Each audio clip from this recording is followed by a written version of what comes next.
Good afternoon. I'd like to welcome everybody to the Standing Committee on Intergovernmental Affairs and Justice. My name is Terry Dennis. I'll be chairing the meeting. With us today we have Nathaniel T.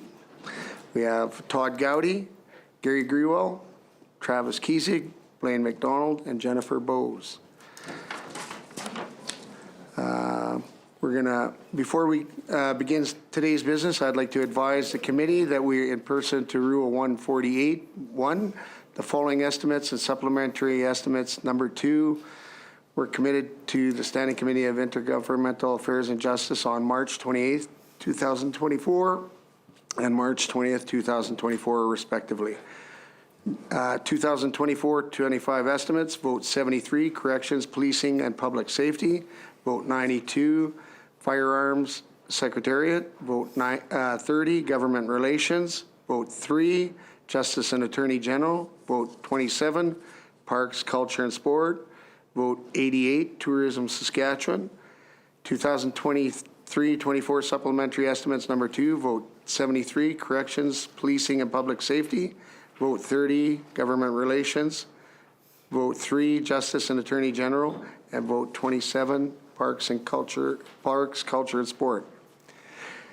Today we will be considering the estimates and supplementary estimates number 2 for the Ministry of Parks, Culture and Sports, and Ministry of Justice and Attorney General.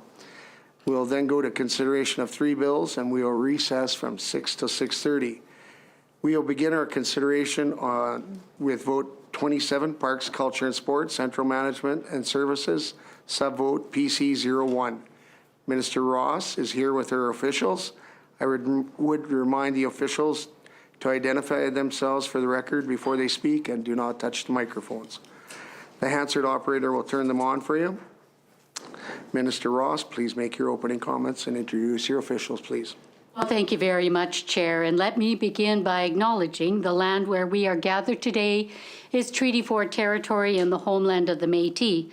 I'm pleased to be here today to discuss the Ministry's estimates for the year. I'm joined by my officials, Deputy Minister Twyla McDougall, Dan French, the Assistant Deputy Minister of Stewardship Division, Paul Johnson, Assistant Deputy Minister of Parks Division, Pam Hebert, Executive Director of Strategic and Corporate Services, Jessica Jackson, Director of Corporate Services, Tracy Morey, Executive Director of Sport, Culture, Recreation, and my Chief of Staff, Drew Lombard. The Ministry of Parks, Culture and Sport enters the new fiscal year on a strong note, committed to the priorities we have worked towards over the last few years. We offer valued experience for all our guests, visitors through our provincial parks, the Royal Saskatchewan Museum, and our supports to the arts, sports, culture, and recreation sectors throughout our province. We protect our natural and cultural resources, our stewardship of the land in our provincial parks, and work done at the Royal Saskatchewan Museum are the most visible indicators of this goal. We also protect our history through the Heritage Conservation Branch and our funding to organizations like the Western Development Museum and Wanuskewin. Our priorities remain because they are important to our quality of life in Saskatchewan, benefiting our communities and our people. Budget 2024 is focused on classrooms, care, and communities. Budget 2024 brings record funding and a clear commitment from our government on these priorities for our province and our people. I'm fortunate to represent a ministry that touches on all 3 of these areas, and today I will share how Parks, Culture and Sports contributes to these themes and has so for many years.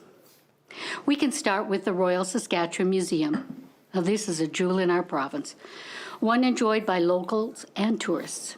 One of their greatest attractions was Mega Munch, who retired this year after 37 years of service. So many people streamed through the museum for one last visit with that beloved dinosaur. It was one indicator and one example of the impact the museum has on our city and our province. Multiple generations passed through its doors. And we all know and love this place, and yet the RSM is much more than a museum. It is a leading Canadian educational and research institution. They provide school programming, classroom resources, and enhance our K-12 curriculums. The museum's curators are also professionals at the Saskatchewan, or professors rather, at the Saskatchewan universities. They share their expertise and inspire the next generation of scientists by teaching university classes and supervising master's and doctoral students who come to the RSM from all over the world. The Western Developed Museum hosts schools at their 4 locations throughout the province, educating all about our shared past, and they offer resources like virtual programs to teachers. Our funding to the Science Centre helps them contribute to the K-12 curriculums through field trips, workshops, and resources. And then there are our provincial parks, campgrounds, natural environments, and historic sites that combined cover close to 1 million hectares of our province. Our park interpreters teach the importance of the natural world through engaging programs and events delivering to campers, day trippers, and students on field trips. From nature walks where people discover the flora and fauna of our province's unique ecosystems, to activities that help inspire awe and wonder of the natural world. The classroom is the land, and our park staff are its stewards. And this year, our park staff have not only set out another year of great programming, they launched an online registration system that makes it even easier for teachers to bring their students to the provincial parks. So far, we have over 275 reservations, and that number continues to grow. And these are just a few ways we support education. There are other examples, but time is limited, so I will continue on how they contribute to healthy people and communities. Spending time in nature is one of the best things we can do for our well-being, and our parks are the perfect location.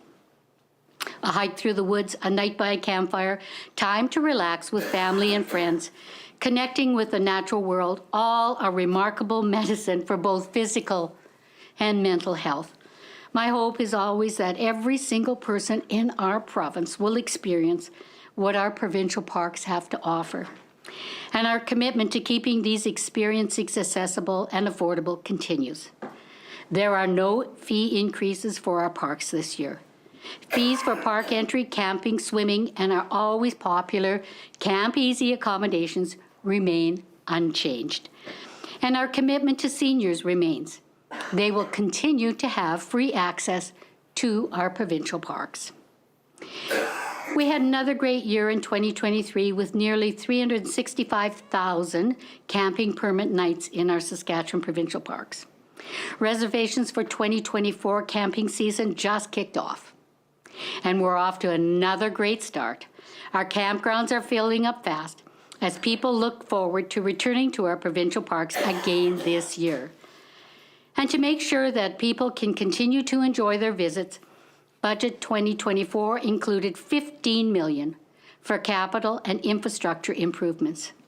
This is up $1.1 million from last year. And these funds help us begin construction on a new service center at New Point Campground in Lac La Ronge Provincial Park, bike trail development, multi-use trail improvements at Buffalo Pound Provincial Park, and water system upgrades at Narrow Hills Provincial Park and Moose Mountain Provincial Park. And we will complete construction on a new visitor reception at Crooked Lake Provincial Park, a new group pavilion at Rowan's Ravine Provincial Park for large gatherings, and a play structure development at Pine Hill Campground at Cypress Hills Interprovincial Park. We continue to work with entrepreneurs to offer new services to our parks. Businesses like the Geodome at Blackstrap and the Barrel Sauna, I don't know if you guys have ever tried it out, but it's kind of cool, at Echo Valley provide services that enhance our visitors' experience. And I will note, would not only be possible without their investments. These investments help create welcoming spaces for our visitors, and they are another reason people return year after year. And then there are our regional parks. These are camping, cottaging, and recreation centers in our provinces that serve local communities and tourists alike. In Budget 2024, we doubled our support for these areas, increasing the annual grant to the Saskatchewan Regional Park Association to $1.23 million. Now, this grant will continue to a long-term sustainability and help the local economy and communities throughout our province. Now, our contribution to health and well-being is not limited to natural environments. SAS Sport and Saskatchewan Parks and Recreation Association support community sport and recreation programs in our province, everything from archery to baseball to swimming. They also support professional development for coaches and help keep sports and programs safe and inclusive. In short, they are at the center of physical activities in our province, the silent partner that's helped people stay active in their communities. Everything I've touched on so far contributes to stronger communities. And in a ministry with such a diverse portfolio, there are many other ways we foster community well-being. We have the active family benefit. Now, this is a tax credit that provides eligible families with up to $150 per year to help cover the costs of arts, culture, and sport programs for their children. And we have the Veteran Servants Club program, which provides up to $30,000 to Legion branches, Army, Navy, and Air Force veteran units. The grants help pay for repairs and upgrades in operations, special events, and programs. And we have the Community Rink Affordability Grant, and this helps communities with maintenance and operational costs at local rinks. Now, each year we provide up to $1.6 million to more than 500 rinks throughout the province. Arts, culture, and heritage programming are all elements necessary for strong, healthy communities. It is why our commitment to stable funding for the arts, culture, and heritage sector continues in Budget 2024 through more than $30 million in annual funding to our partners. An additional $18 million is provided to SAS Culture through SAS Lotteries Trust Fund. This funding is invested in community-based programs and organizations, both large and small. Everything from the Western Development Museum, Wanuskewin Heritage Park, to festivals like Culture Days, workshops, community classes, and small grants for artists. Saskatchewan is fortunate to have a vibrant arts and cultural community, one that is both active in both urban and rural areas, and stable funding sustains the great work done in our communities. Of course, communities come in all forms.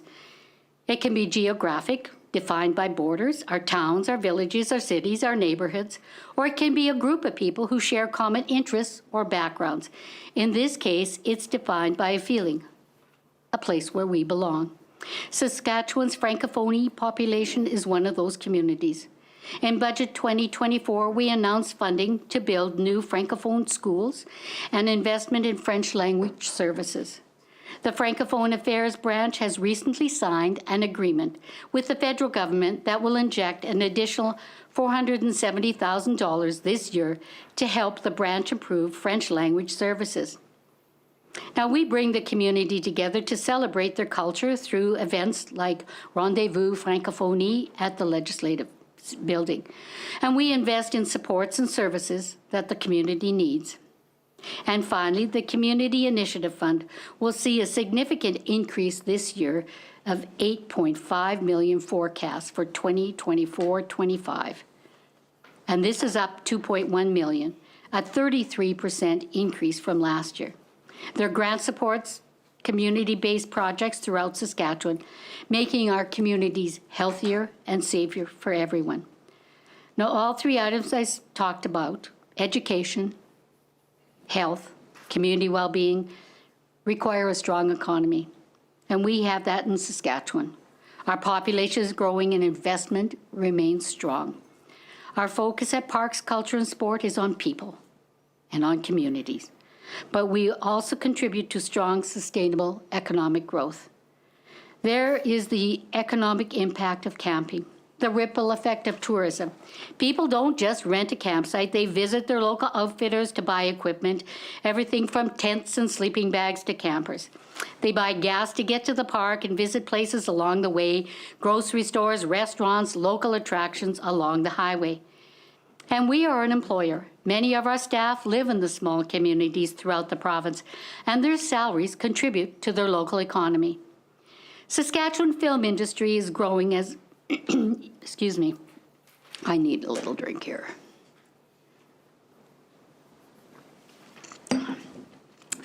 Saskatchewan's film industry is growing as more and more producers look to Saskatchewan as a shooting location.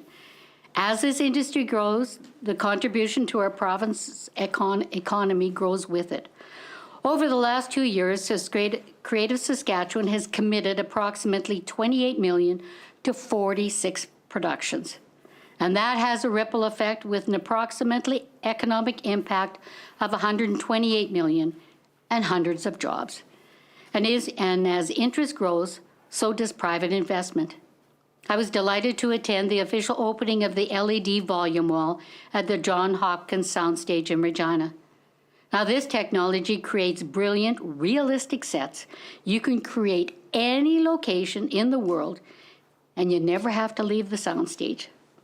While the wall is a privately funded partnership between Volume Globa and Karma Productions, it is the direct result of our government's investment in the film industry.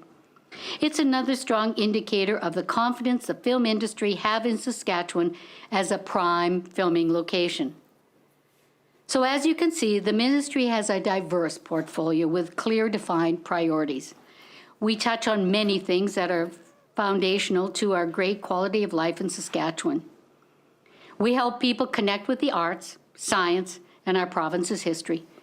We connect people to language, culture, and the natural environment. We also provide opportunities for people to participate in their communities through recreational and cultural activities. We help people learn, stay healthy, enjoy life in their communities. And through the Status of Women office, we will discuss later today, we keep people free from violence and abuse. And we offer people safe, affordable places to get away for a day or a whole season and recharge. Our programs, in one way or another, touch almost every person in our province. And while they don't seem to have much in common, they all share the same goal: to make life better for people who call Saskatchewan home.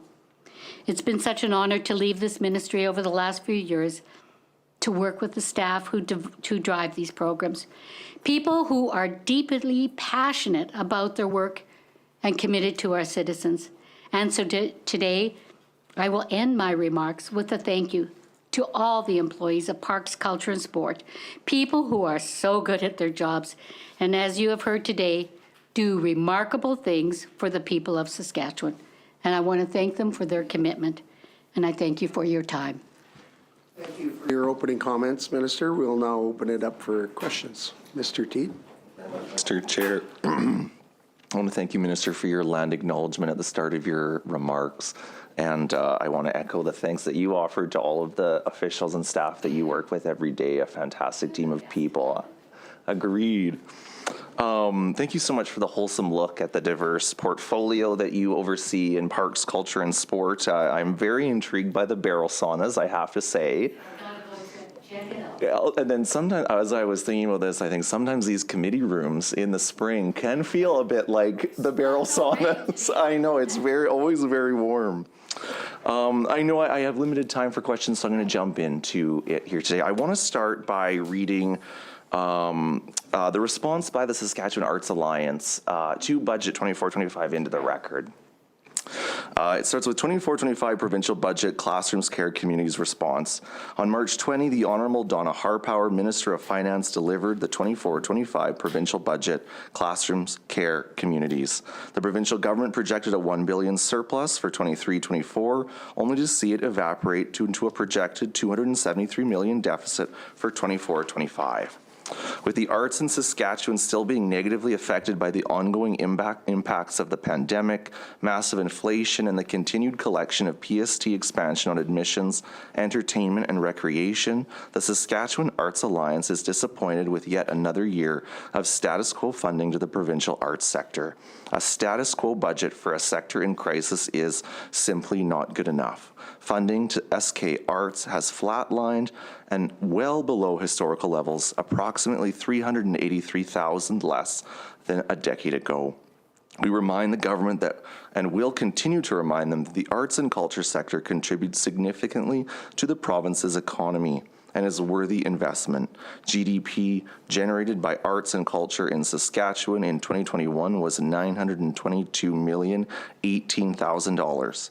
Considering that the estimated economic output of SK Arts funded organizations alone contributes approximately $74 million in economic output to the province, the overall contribution of arts and culture should not be undervalued. It has been a difficult year for many people in Saskatchewan. We must remember that the arts are not superfluous, but essential to the quality of life for those living in this province. The provincial government must recognize that sustainable funding of the arts is a duty and is, in terms of overall public spending, an incredibly affordable investment. We appreciate the work done by the Honourable Laura Ross and the Ministry of Parks, Culture and Sport on behalf of the arts. The SAA will continue to work with the Ministry in ongoing advocacy around the needs of the Saskatchewan arts community, and we are more motivated than ever to work in partnership with SK Arts to develop research to support increased funding directly to the arts in Saskatchewan.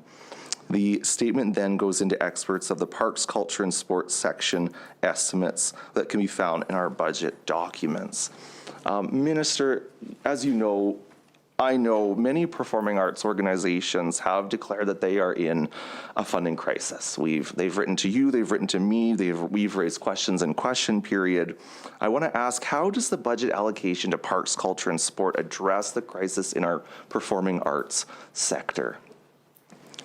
Well, thank you very much for that question. And I've had the opportunity to meet with numerous arts organizations, and it's also informative, but it's a really good way for us to get a real handle and an understanding of the arts community in Saskatchewan. As you know, this past year, we had the opportunity to provide some additional funding to the Regina Symphony.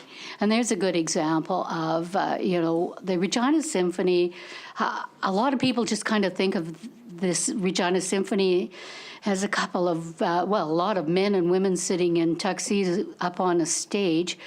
And that's kind of how they visualize them, not realizing that most of the music teachers throughout the city of Regina and surrounding areas into southern Saskatchewan, those are their music teachers, right? So they're children who are maybe taking bassoon, which is never an instrument I would ever encourage a child to take up, but only because it's got quite the sound. I think it's called the clown of the orchestra, if I'm not mistaken.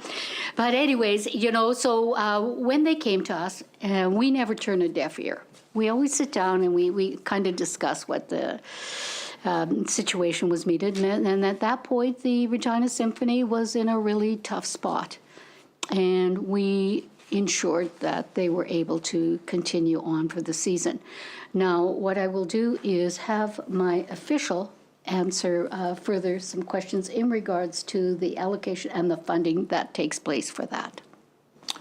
Sure. So it's Dan French, Assistant Deputy Minister for Stewardship Division. So we work closely with all those partners, and as Minister said, we meet quite often with either our funding partners or community stakeholders that are looking either for some programming dollars. There is quite a bit of advocacy for Sask Arts and it's specifically from the Sask Arts Alliance, and rightfully so. As the Minister says, it's not a nice to have. It is the fabric of our community, the arts, culture, and heritage to any community. So we work closely with them, but ultimately, with competing priorities, one thing we were quite proud of And the work we've done is to ensure that their funding was stable through this budget. It's not always easy. We know that, as the minister said, there's been record investments in Saskatchewan, and yet it didn't come from arts and culture. So we're pretty proud of that. The $200,000 investment into the Regina Symphony Orchestra will go. Any details on that? Yeah, I can share a little detail. So we have a short-term agreement that we made with them that when it came to this funding was to ensure that we're going to be kept in the loop on so we would meet with them on a regular basis. But to be frank, that funding was to keep their doors open. They were a few months away from closing after a century of business in southern Saskatchewan. And as the minister said, when we made the decision, so the ripple effect that would have happened throughout the music community, the 50-plus teachers that they have throughout southern Saskatchewan would have been devastating. So that was to get them through. Again, they can elaborate more on their financials, but we understand this. Well, this got them through the season, and this was putting them in good shape for the next season and years, and hopefully another century to come. That's the plan. I know. Speaking, yeah, absolutely, immensely appreciative of that investment. I think it was an absolutely needed move. You know, Minister, you spoke about the ripple impacts of that, and a closure. You know, they may if an organization like that shuts down, I mean, we may not ever see a new organization take its space. I might ask, is there any plans within the Ministry of Parks, Culture and Sport to look at continuing supporting the Regina Symphony in the next number of years? Are there any strings attached to those dollars, or are you considering any further investments? No further investments planned at this moment, but they do get funding, though, from arts organization, including Sask Arts.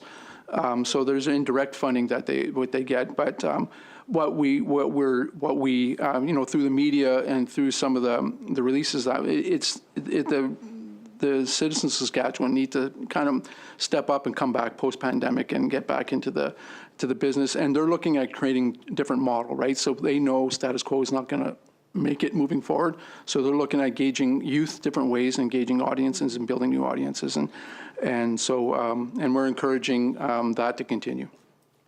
No, absolutely. It's certainly the largest concern that I hear from these performing arts. There certainly have been specifically hard hit by post-pandemic situation, you know, seats, getting butts in seats, so to speak, the cost of everything going up. I spoke with Persephone Theatre, who used to see projects run $500,000 have now gone up to $750,000. And I guess this kind of goes into my next line of questioning, in that the support that those arts organizations are seeing from Saskatchewan arts. I'm going to preface this by saying that in this section of the budget line for these funding organizations is prefaced to say, and I quote, "These investments support both the commercial viability and growth of the creative sector." And coming to Sask Arts Board, we are seeing year-over-year stagnant funding to the Sask Arts Board. And of course, every arts organization I'm speaking to is very thankful that we weren't seeing cuts. But if funding doesn't match CPI increases, these agencies are doing more with less every single year. Essentially, cuts will have to be made, will have to be looked at. Money will not flow to these organizations that are in such crisis. So I know I've asked a similar question last year, but how are arts organizations, specifically in our performing arts sector, supposed to stabilize while they're seeing fewer and fewer granting opportunities? How are they supposed to maintain that commercial viability and growth when those funding organizations are doing more with less?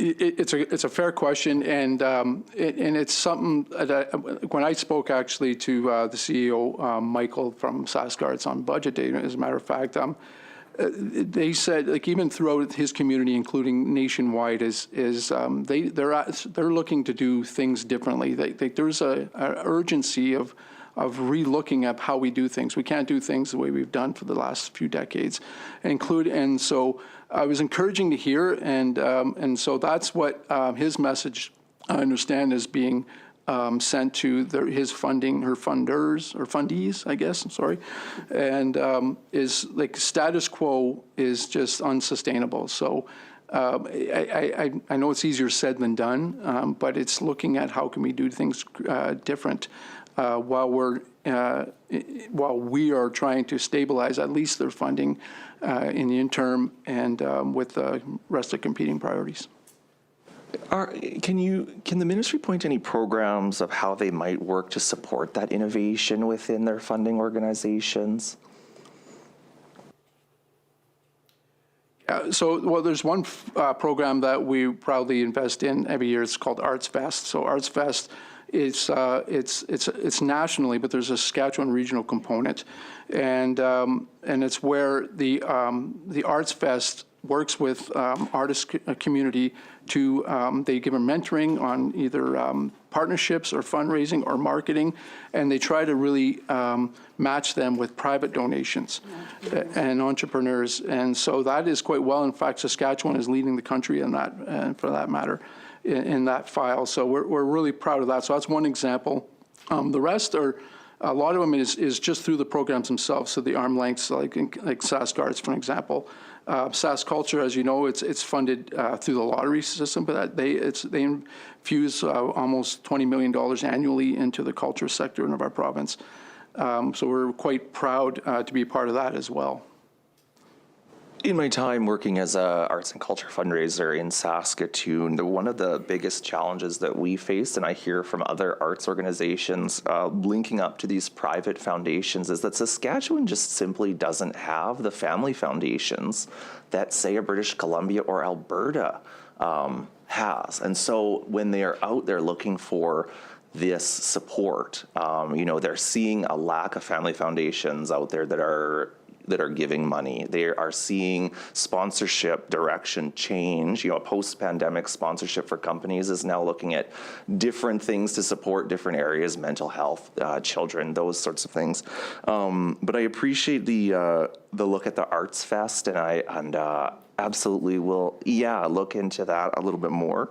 I'm going to jump into some questions on the PST. So I spoke a little bit about the challenges that are these performing arts, and I'll preface by saying I'm focusing on the performing arts because within the sector, I feel like they have been the one that has kind of been raising the alarm bells the most to me as critic for parks, culture, and sport.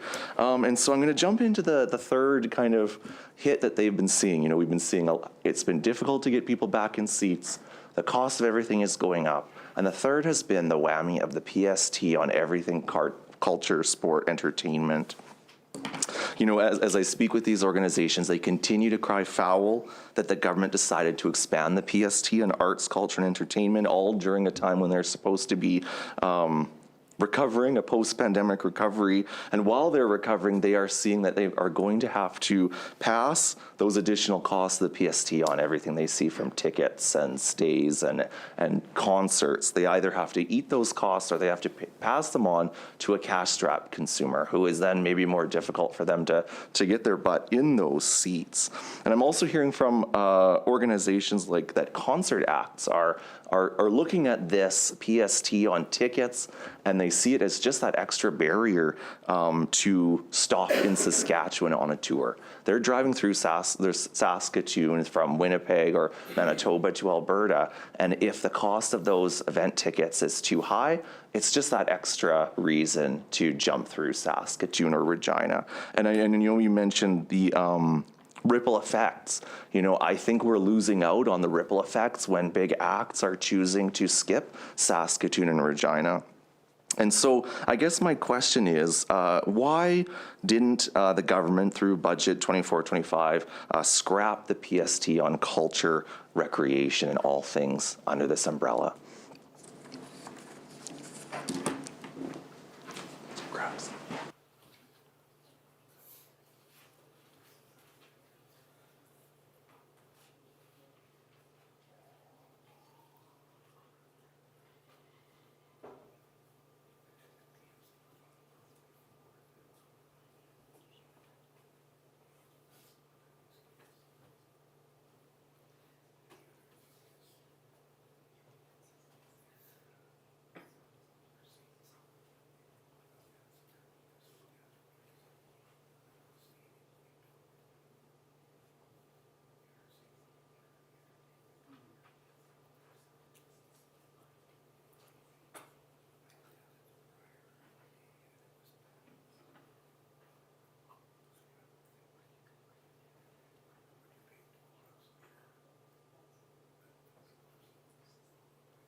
Hi there, I'll take that question. Twyla McDougall, Deputy Minister, Parks, Culture and Sport. So, you know, I do understand your concerns regarding the impact of provincial sales tax expansion, particularly on our sector. However, the Ministry of Parks, Culture and Sport has no authority over provincial sales tax, and I would suggest that this would be a good question to ask at estimates with the Ministry of Finance. Maybe I'll ask. I also want to say that I'm sure that very large acts are not passing over the province because of the PST. It could be the size of the facility, you know, like there's that economy of scale, like, and so, I mean, Shania Twain's been to Saskatoon quite a few times, so she hasn't passed by. But, you know, I mean, it's those sort of things, and I know Saskatoon is looking to address that, and but that would be a city of Saskatoon, and you can maybe sit in on their city council when they have their discussion about that. I guess I could quickly ask, is there any plans for Parks, Culture and Sport to offer any support for a Saskatoon downtown entertainment district? That's a Saskatoon issue, that's a civic issue, and we don't participate in that, in the Saskatoon's decision-making on that. Was the ministry involved in any lobbying efforts with the Ministry of Finance to look at ways of reducing the PST impact on arts, culture, entertainment sector?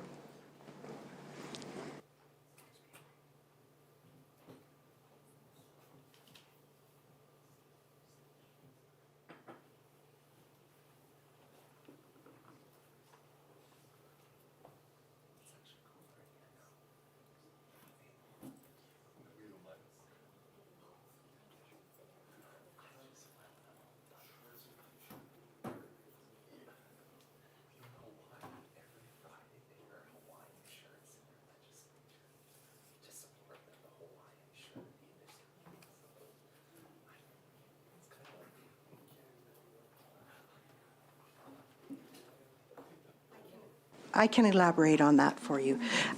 So we, as you're well aware, every year we do take material to the Ministry of Finance in regards, it's called our Treasury Board submission.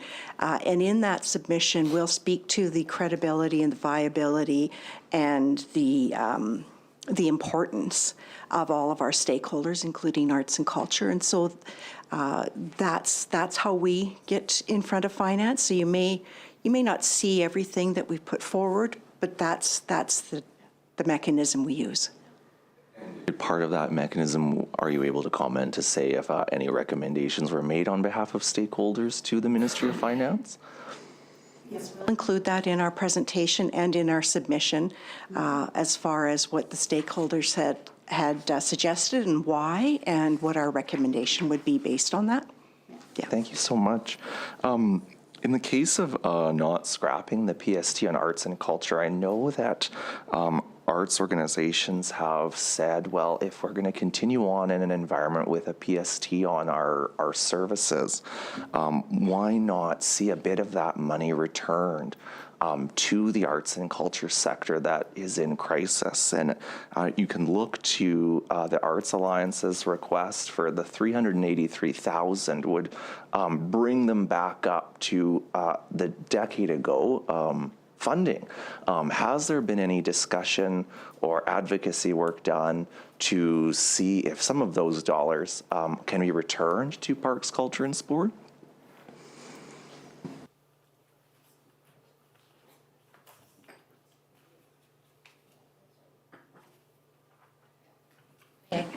I really don't have anything further to add in that regard. It expenses, revenue, anything of that nature, we provide in our submission to the Ministry of Finance, and that's our opportunity to speak to those pieces.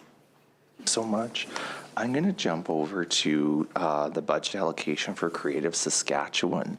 Can you give me a breakdown or differentiate the money being allocated into our film and television grant and how much money is going into the arts community through those grants?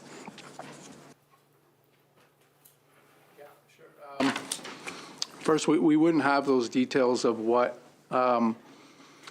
the money going through our communities through those grants. We wouldn't have that here. Creative Sask would have that, but what we do have through their budget allocation, 12 million is dedicated towards TV and film production in Saskatchewan out of their 17.5 million. Say that the rest then would be earmarked.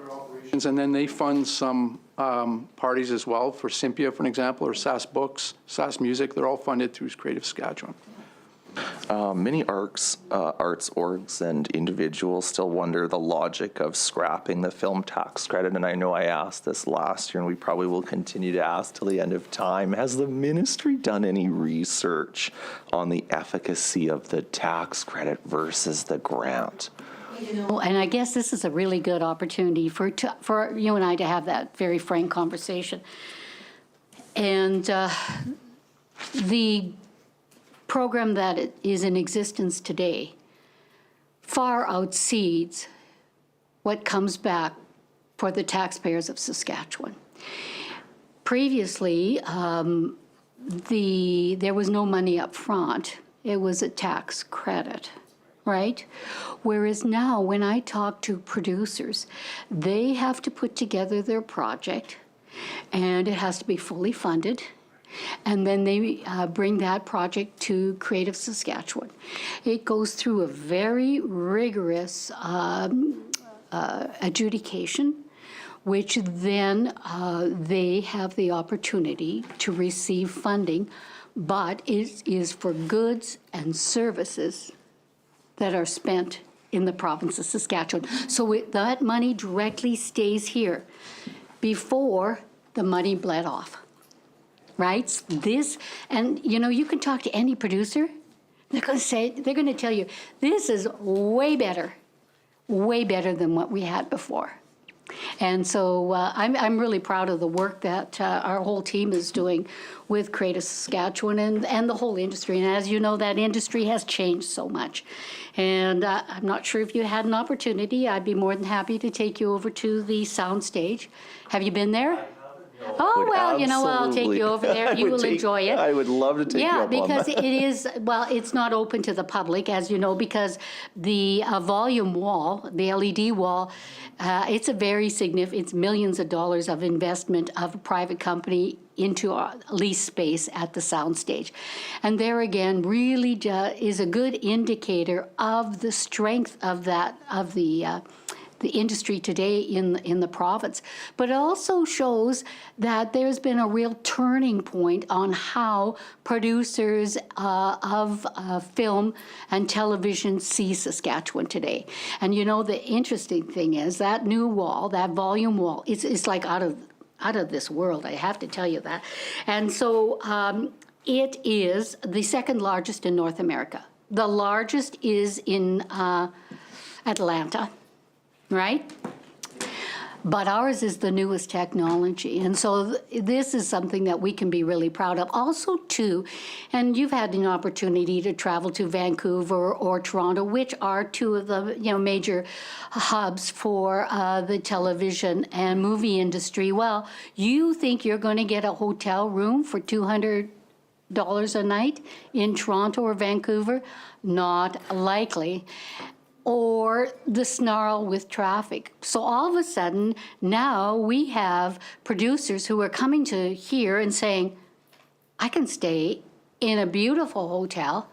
I can either walk for 10 minutes to the soundstage, or I can take a cab for 5 minutes, right? Which is totally, so it changes the whole dynamics. And as we were discussing, dollars and cents, producers are looking at all of that. So when they realize that, one, that the grant that we are providing puts them way ahead of what they had before, and then they look at the facility, and we're upgrading the electrical, we're upgrading the connectivity. So all of a sudden, you start to see that what we have makes it a pretty sweet space to be. Appreciate that. The two concerns that were brought forward to me were a finite grant. Do you find that that you're seeing more application for those dollars than can, go around? Like once the 12 million is done, are you seeing folks being like, we wish we would have been able to access this? And the thing too, one of the interesting parts is that we have audits take place throughout. And so it's a really good way to know that these are very viable projects. And I know last year, I think, pretty well subscribed, and the year before oversubscribed, so we ended up with additional funding. But like I said, the industry has changed so much. How people and what they watch has changed so much. And so we have just a thriving industry here. And I had the opportunity to meet with the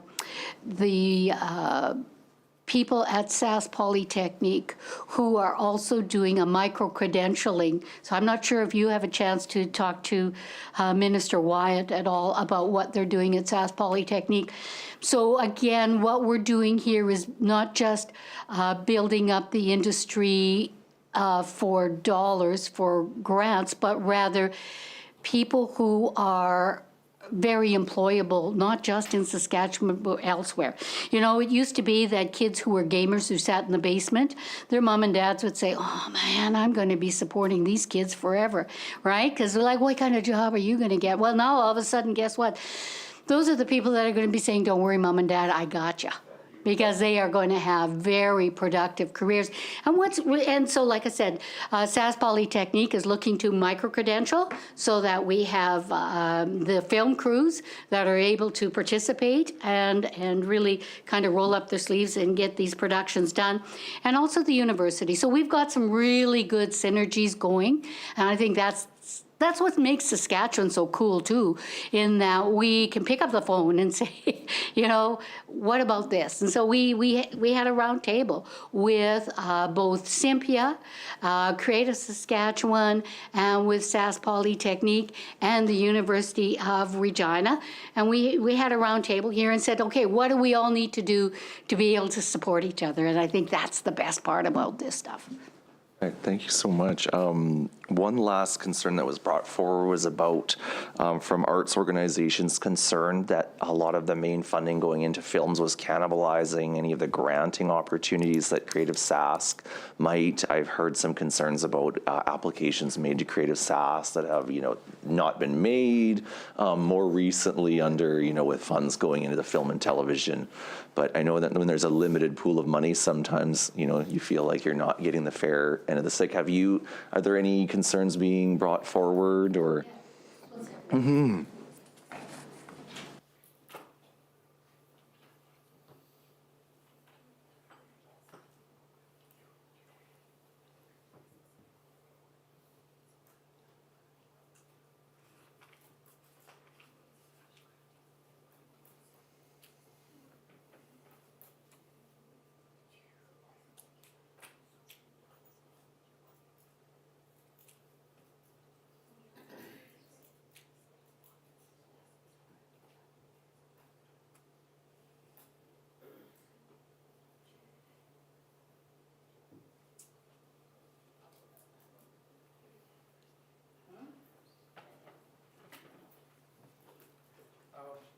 Yeah, we're not aware of that.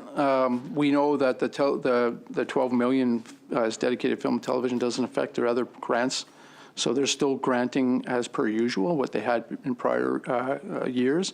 So we're not aware of that situation. And also, too, I think what's really wonderful is, and I've had the opportunity to meet so many writers and producers and you name it, and we really champion Indigenous filmmakers. And we've got some great stories that are being told. And like even when you look at Guardians of the North, there's a really good example of, and I don't know if you've ever watched any of them on City TV. Please say yes. To check it out? Man, no. oh man, oh man. Okay, so what they've done is with drones and in person have followed the firefighters in northern Saskatchewan. And it's a real story. And it's absolutely a perfect way to portray the kind of work that's being undertaken by northern individual firefighters, and it's riveting. Plus, also, I have to say the quality of the production. It's incredible. And then, you look at Flat Out Foods. And I don't know if you've had a chance to watch any of those productions. And those, again, are on City TV. And I had an opportunity to see one of the shows on barley. And so what they do in Flat Out Foods is they showcase the whole province, in that they went to a farmer who grows barley, but he also malts the barley. And so they showed that whole production. And then they went to a young gentleman, and I think it's other family members that are making the beer. Right, so then they met and interviewed him and showed him making the beer, and then the mash that comes off is a livestock producer comes and picks it up. So I mean, we're talking about they were sitting and enjoying the beer. So it was showcasing another business. A real fine entrepreneur. And then they went to La Flèche, and they went to a restaurant there, and they had a beautiful meal that was prepared by this chef who used to be a lawyer in Edmonton. And one day he woke up and went, I don't want to be doing that lawyering it again, so wanted to follow his passion and moved to La Flèche. I mean, it's just kind of a wonderful story.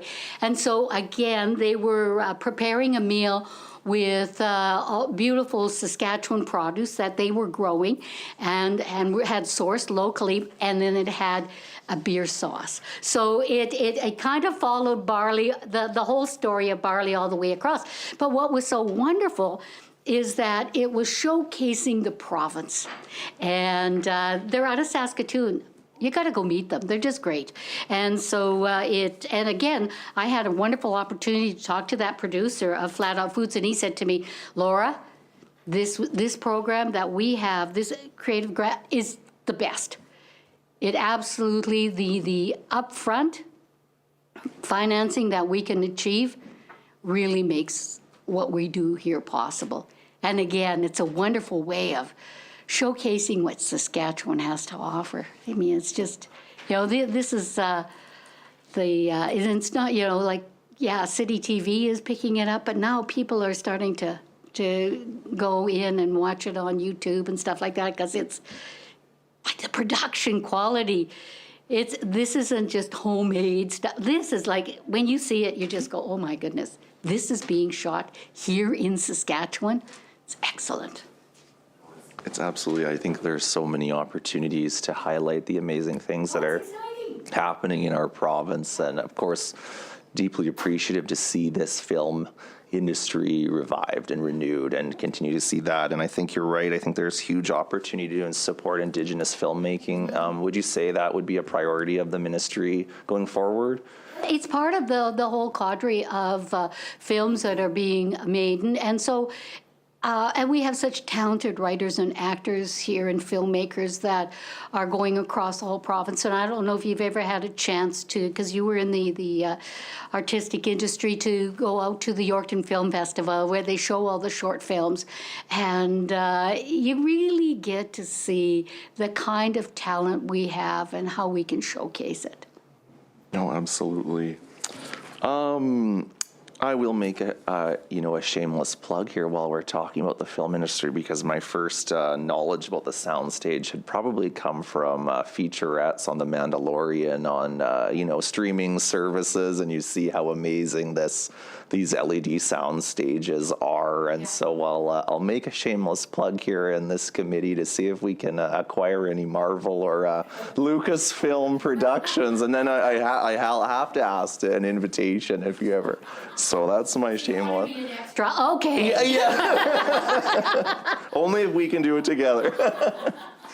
I'm sure they'd find great. Yeah. I mean, and so, we've got that talent, but then we have, like I said, Wavelength Productions that is up north shooting. They shot alone up north at Reindeer Lake, and that again went across. Like, I didn't wasn't watching alone, because it kind of wasn't something, and so when I watched it, well, the vegans in the crowd didn't appreciate it, but I have to be honest with you. But it absolutely, again, showcased Saskatchewan. And the first segment of, what was that, Alone 10 or something? Had, 10 million viewers, boom, right off the hop, like around the world. So there again, we were able to showcase Saskatchewan to the world. And what happens with a lot of viewers of things like Alone, or even our Guardians of the North, or Flat Out Foods, we end up with people who want to come here and see exactly where these episodes are being shot, and just really be able to experience Saskatchewan. So even though this is within our ministry, we're not responsible for tourism, we're doing tourism, because we really are showcasing Saskatchewan at its best. A lot of synergies between parks, culture, and tourism, for sure. And certainly a lot of unique opportunity to take advantage of the streaming world, the 10 million views. No, I'm very appreciative to see this industry in such good shape. I'm going to jump over to ask for a couple updates on the marketing work that Parks, Culture, Sport had done. Post-pandemic, we had seen about the $90,000 spent on marketing as a way to reinvigorate folks, getting people back into our organizations. Would someone be able to provide me an update on the success of those campaigns, some of the feedback that I've received?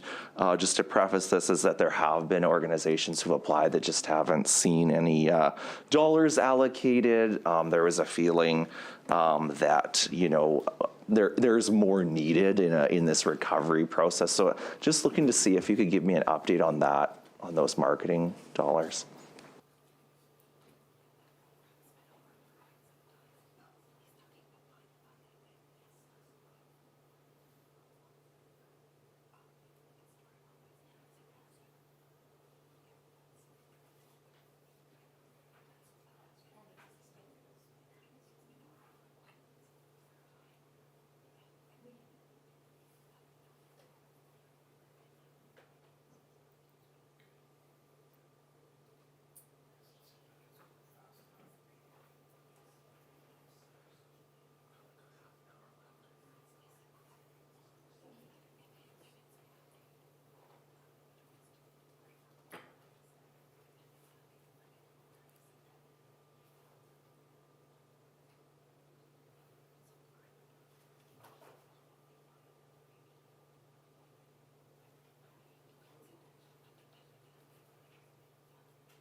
So that was, the one I think you're referring to was done, I believe, almost 2 years ago. So we'd have no new data further than what we provided before. So we didn't, that program ended and met its mandate by creating that awareness.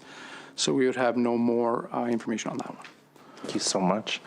I want to jump into a few questions, and realizing that I have half an hour left and I don't want to miss it, I'd be remiss to ask about Mega Munch and ask if there has been any plans to ensure his retirement is well-deserved, but any comeback story we might hear for Mega Munch. I have to ask.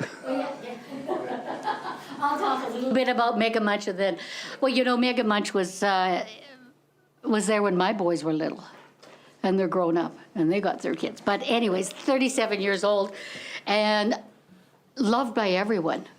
Scared a lot of kids, but loved by everyone. And we really found out how near and dear he was to everyone's heart when all of a sudden it was announced that he was going to be retiring. Now, we retired Mega Munch for, well, it was sad. I mean, we still get letters and we still get, comments from people on how much they loved Mega Munch. But as you know, I'm not sure if you have how often you update your cell phone, how often you update any of your televisions. Mega Munch became, I don't want to say old, tired, and obsolete, but we won't say that. But what happened was we could not find parts to keep him going. And that was the hard part, because they're 37 years old, they weren't making those parts anymore. And I don't know if you want to add anything, but Yeah. we're all sad. Yeah, we're also, it was actually, we're quite, to be honest, I didn't grow up here in Saskatchewan when I was young, so I didn't realize how big of a deal Mega Munch was. And it was a big deal. There was a huge retirement party, 3 generations long, enjoyed his departure. So one thing I can say for certain, he is going in our permanent collection, so we're not discarding him. No. But we are looking, as you may be aware, that we are looking to keep these museums relevant at all times. So we are looking for upgrades throughout the years, and there will be some new exhibits coming the year. So we're hopeful. Scotty is the face of us, as you know now, but we're hopeful through new exhibits and new upgrades that we'll have more interactive stuff. Thank you so much. No, I'm in the same boat. Having grown up in Saskatoon, I did not know of the epic, legendary history of Mega Munch, and so I should apologize and withdraw for my unadvocacy for the retirement of Mega Munch. No. It's always a good question. It's always a good question. But so that was my due diligence. The cards and the letters and the multi-generations that came to say goodbye was really heartwarming, and everyone was so emotional, and then you have someone say to me, well, it's just an entity, and I'm going, okay, you have no idea who Mega Munch is. Is way bigger than that. That's what I've heard. I'm going to ask a few, I guess you could call these the niche Mega Munch questions, but I was wondering if you had any update in budget 24-25 for any dollars being allocated to the Meewasin Valley Authority's National Urban Park application process. Out. My next question was an update on any budget dollars allocated to Wanuskewin's UNESCO Heritage application. Okay. I can answer Wanuskewin, yeah. So Wanuskewin did receive their stable funding of, I believe it's $625,000. So we continue to meet with Wanuskewin as part of our support. So I meet with the CEO personally every month, specifically about their UNESCO application. So as you know through the media as well, they've been fantastic in getting public support through private industries to millions of dollars in that fact to become Saskatchewan's first UNESCO site. So we continue to work with them, and then we continue to do in-kind service as well. So we have work that's being done through our Heritage Conservation Branch and work being done through us with the Ministry of Highways, Ministry of Agriculture, and those are all in kind, so there's no cost to Wanuskewin for them. So we continue to support them, and we look forward to the final designation of the UNESCO. Specific funding requests from Wanuskewin re this project? For this project? We've always have supported them by providing both personnel and additional funding in the past. So they have been working very diligently because we know that and we value what this will bring to the province. And this is not a short-term project, right? As you know, it's multi-years to put together the application, But then the application needs to go through the Federal Heritage Branch. And at this point, the Federal Heritage Branch did indicate to me that they were very busy.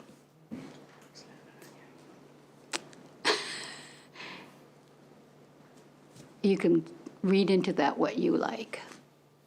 I'm very passionate about, as you know, I've spent quite a bit of time there. I think that it is probably the most spiritual place in this province, and the history needs to be shared and told. And we do very much want to see that designation go forward. Because, well, first off, it's not just because of the only one in Saskatchewan, but it deserves to be. I don't know if you've ever had a chance to go to any of the other UNESCO heritage sites, but it absolutely deserves to be up there right with them. Like, I don't know if you've ever been to Mount St. Michel. Have you? No. Oh, okay, well, I don't think again, I've ever, yeah. Opportunity for you. Yeah. If you ever go to Europe, go to France, you must go to Mount, and then that was a UNESCO heritage that when I walked through it, and I've gone there numerous times now because it's that kind of, you don't just do this lightly. That's exactly the same kind of feeling you have when you go through Waskawan, and you know, like Ernie has given his life for that facility, and just he's passionate about it. You know, bringing back the bison. You know, the whole. It's a place of wonder, and we really want to see it succeed because it deserves to be. Okay, so much. now we're going to have a switch out for the parks. Paul? I can pitch these questions to see if I switch, and then we can go back. But I was wondering if someone could speak to the increase in funding to the Community Initiatives Fund and the decrease to the RSM. Is it easier to answer those first before we switch?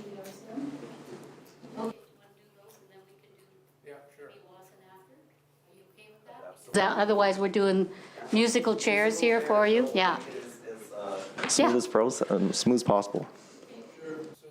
The Community Initiatives Fund is proceeds directly from Casinos Moose Jaw and Casinos Regina. So their forecasts dictate that increase. So they've seen a significant increase at the end of last fiscal, and then of course going into this fiscal. So, and in turn, so that's the, then in turn the Community Initiative Fund, you know, spends that throughout the entire province on enough initiatives. That's the increase. Like I can speak to. That's the community part. Yeah, that's the community part. Yeah. Like it's smart stuff. And we have, across the whole province, applications are made and you've got. Yeah, so I can speak quickly. So they have the three themes, pardon me. So healthy growth and development of children and youth. So that's approximately about 3.3 million. That'd be going to that fund. And then the second theme is community well-being. So it's approximately 2.1 million. And then the third theme is nonprofit and community leadership, and it's approximately about $300,000 in grants. So for a total about 8.7 million. Have a list of the heritage organizations that this budget allocation will fund? Yeah, through the CIF website, right directly on the website, it puts every single dollar spent on every single organization. Thank you so much. And then if could someone speak to the decrease in funding to the Royal Saskatchewan Museum? Yeah, so there's two decreases there. So the last fiscal, the Royal Saskatchewan Museum had an $81,000 grant from the federal government for a specific project that ended last fiscal. So that was just a flow through that decreased. And the last one was on capital, it was around $800,000. So they are looking, we are looking through options for a new facility for their research and collection facility. So that was the design portion. So design is wrapping up here within actually April. So that's what that fund was. So it was a one-time design cost. So simply that's the project is nearing for the design. So it's not a decrease to the. No, it's not a decrease. It's just, it was decreased because the money is not required for that specific design. And how is the status of that going the collection? Do we have any timeline on facility or production of that for the collection? The money that the Fed spent to design. No, this is ours. Sorry, the 800,000 was Saskatchewan's capital plan. The 81,000 was from the federal government. So the 800,000 was actually our capital, and the capital was to design a new facility. So that design should be here in about May of this year. So that's why the money's been Used for this. it was used. So it was used up, I guess, is lack of better terms. Yeah. Thank you so much. Then, yeah, we could jump over to Meewasin Valley Authority. Oh, no.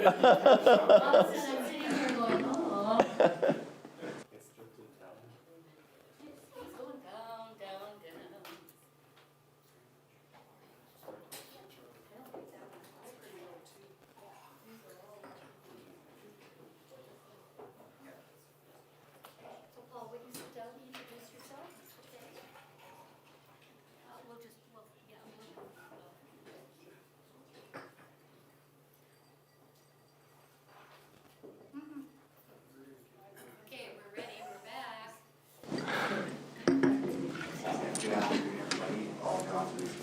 Minister for Parks Division in the Ministry of Parks, Culture and Sport. And thank you for the question about Meewasin. And I think the question specifically was about the 24-25 budget for Meewasin. I'm pleased to say that Meewasin is going to receive stable funding from us again this year, consistent funding. And part of the reason why we want to hold it stable is because of, as you're aware, their push to become a national urban park under a new federal policy, the National Urban Parks Policy. So it's really too soon to say much more about the National Urban Parks Policy. We received a draft in the ministry, and all stakeholders did, including Meewasin, in the middle of February. So we've gone through the policy in quite depth. In depth, we've had conversations with a number of the other partners that are at the table with Meewasin, and many of the partners share the same concerns that we do with the draft policy. Things such as governance, jurisdiction, decision-making, many of these things remain unanswered in the policy, and for that reason, we are still holding our dollars consistent in $513,000 annual grant, same as the previous year for Meewasin. Now, I know what, all these organizations, of course, are probably always looking for increases, but it's another area where the stable year-over-year funding is tough in the face of such increasing costs around inflation. Were there any conversations to see an increase in investment to the for Saskatchewan's portion of the MVA?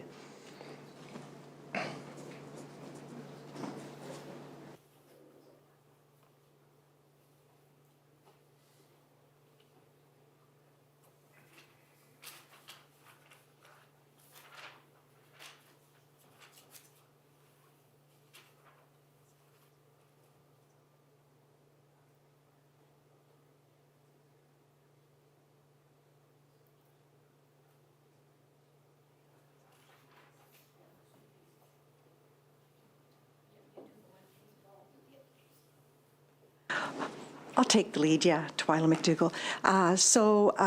Now I forgot. The first part of your question was about inflation. I would just, again, reiterate what I said earlier.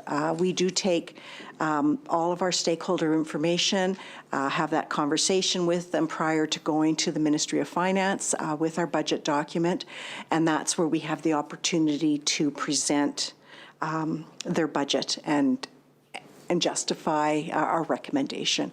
The other piece about asking for additional funding specifically for UNESCO, not UNESCO, now we're talking about the urban park, is premature until we understand a little bit more and have some more definition around the policy that Parks Canada is putting forward.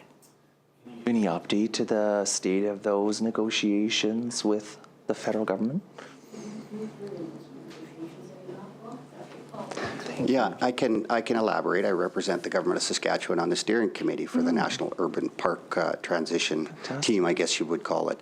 Again, we received the first draft of the National Urban Park Policy in the middle of March, so only a few weeks ago, or February, excuse me. So we're still reviewing that. We provided back to stakeholders, to Parks Canada, who's working on the national policy. We provided a number of questions on things that I've already touched on, things like jurisdiction, funding, governance, decision-making, all these sort of elements that are unanswered, and they're pretty big questions for us to understand where the National Urban Park's going. And I will say that at the steering committee table, that many of the other stakeholders, not just the Government of Saskatchewan, were asking the very same questions. They need to know things such as governance, decision-making, operations, all those types of things before they can make a decision on where to go with the National Urban Park Policy. So it's in active discussions. It's not moving very quickly, but it is moving, and I'm pleased to represent the Government of Saskatchewan on the steering committee. Thank you. I know, and we I just wanted to add that we feel very fortunate to have Paul, and before that we had Jennifer sitting on, who come with a very good understanding of parks, because decisions like this have so many moving pieces, plus also too when we don't have, and we've asked numerous times for the information such as jurisdiction, as all of those sort of things, or even the financial commitment, and it wasn't forthcoming. So we've moved it along further in discussion, but it's, I think, probably two, and as you know, tomorrow is their federal budget day. Maybe there'll be some discussion there, but it has been pulling teeth would be a polite way of describing how this project, the discussions. I did meet with the federal minister Wilkinson to talk about our concerns, and he understood, and well, he said he understood our concerns and said he would take that information back. And maybe that's what kind of helped with some of the information that came in February, because up to then, it was very little information that was being shared. And so something of this magnitude that could very well change the whole tenor of a very significant park in the city of Saskatoon, and how people view it. Like people in Saskatoon feel ownership of Meewasin, and there very well could be a bit of a change if, say, that national entity moved forward. So these are all things that it's not just the regulations, it's not just the dollars and cents, but in fact it starts to now become emotional for a lot of people. So like there's a lot of, like I said, and moving parts, and it's not just Meewasin and the government of Saskatchewan. We've got the university. Like there's all sorts of, pardon me? And Corman Park, so there's all sorts of moving parts to be able to come up with a decision that is going to be the best for Saskatoon and for Meewasin. Wonderful. Thank you so much for that. I have a question in regards to regional parks. Certainly happy to see the investment made in the regional parks. Such a valuable collection of parks that basically touch the entire province at this point. One of the questions I had, and it was brought up to me by the board, was the access for seniors into provincial parks is free, but regional parks aren't able to offer the same offering, and so it's sometimes seen as a deterrent. Has there been any discussion with Parks, Culture, Sport to provide any funding mechanism to offer that equitable access between our provincial and our regional parks? Mm-hmm.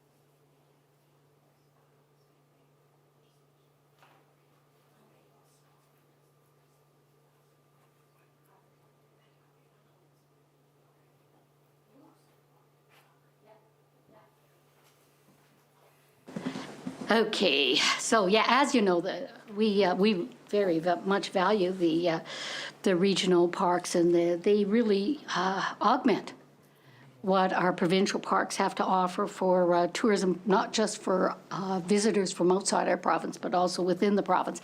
So we were pleased to be able to increase their funding because we sat down with them and we went through the whole their wants and needs. And so we fully understood that they did need some additional funding for a lot of their upgrades and things like that. Now, I'm not sure if you know, but you can go to any public library and get a free 7-day pass for a regional park. Right, I'm not sure if you were familiar with that. So that's another opportunity for them as a part, and that there's no age limit on that. So it's not, you don't have to be a senior, you don't have to be a new, anyone can go and obtain that 7-day pass for a regional park, but also too, regional parks have the authority to do that for themselves. Yeah. I guess the concerns were that while this was a really welcome investment, much needed, it really only brings the regional parks back to their 2016-17 funding levels is kind of the communication. Not that this is so welcome. But it's, there's room there. One of the thoughts that was brought forward is there opportunities for the Ministry of Parks, Culture and Sport to offer similar in-kind options for our regional parks? So we mentioned, the in-kind offering that we've offered Wanuskewin. In the conversation with the Regional Parks Board, it's, they're expending money into areas like highways to rejuvenate the roads going towards their parks, and Sask Power applications to build out power in the parks, and the cost to survey land in those parks to build more revenue generating campsites and cabin areas.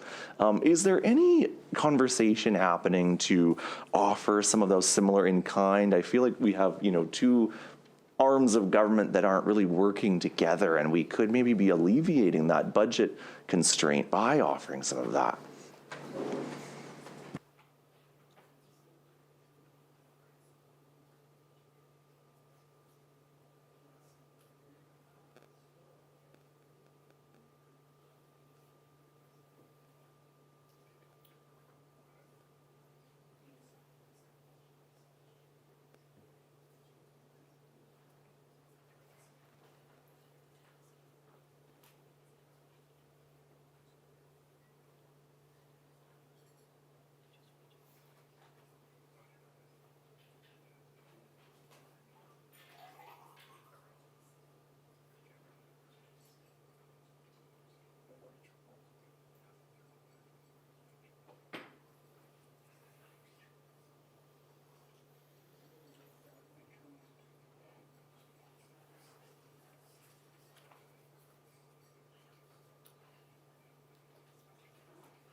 Thank you for the question.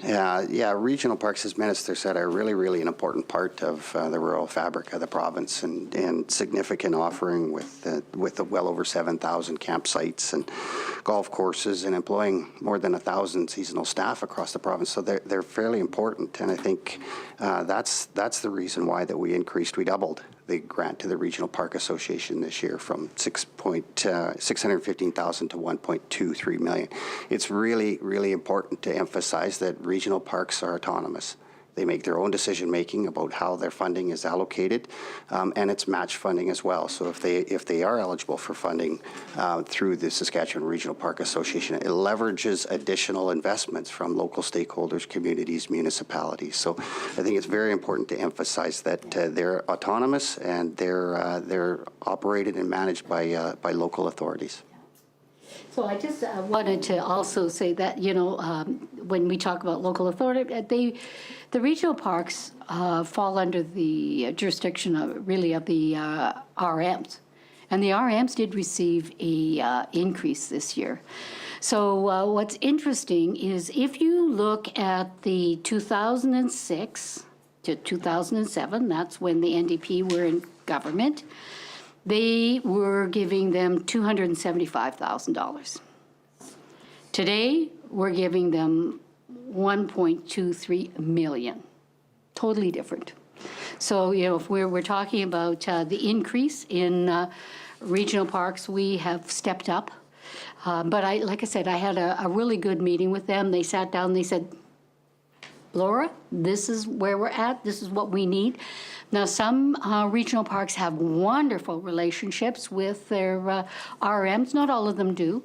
I asked them to go out and kind of work on those relationships, because that's exactly, it's like when you talk about the highways going to it, that's their RM responsibility. It's not the SAS Parks responsibility. So there's a little difference, right? Because they're their own entities in that respect. Much. I think we have 5 minutes left, so I have one last question I think should reach us there. I just was going to ask about, so I want to acknowledge some of the investments that have been made into our provincial parks.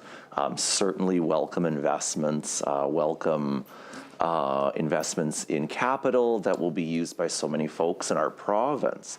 My question around our provincial parks is that what is the mechanism or process that's being used to bring private business operation into our provincial parks? And is that the same mechanism that's being used for all the new private business operations coming in the parks budget allocation of 24-25?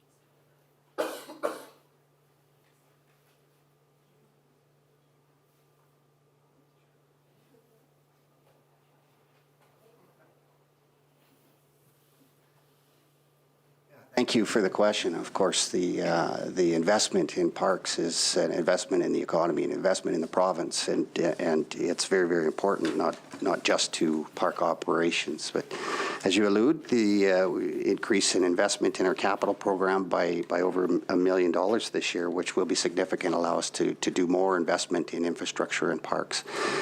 When we do investment, including our capital investment, but also our commercial lessee investment, the investment attraction in parks, it's all very transparent. We have a business development framework that we follow for our capital investments and for the business lessees. We also follow a very public request for proposal process as well, and award the most appropriate business or construction company on the capital projects the work based on merit in their application as well. So a very open and transparent process, and very important. And I will say that I think we have nearly 200 commercial lessees operating in the province in our parks right across the system. They really enhance the experience of our visitors when they're there. It gives them more opportunities to do things, to experience the park differently or in different ways, more recreation activities, more nature or ecosystem activities. So it's really a great addendum to have the commercial lessee businesses operating in our parks. No, absolutely. With 2 minutes remaining, I think I will end my questions here just 2 minutes early to allow if there's any final comments, and then allow for the transition to status of women. Thank you, Mr. Teed. We will now change it over. Minister Ross, do you have any opening comments for status of women? We do need to put Bernadette in. Oh, we have to change over some staff.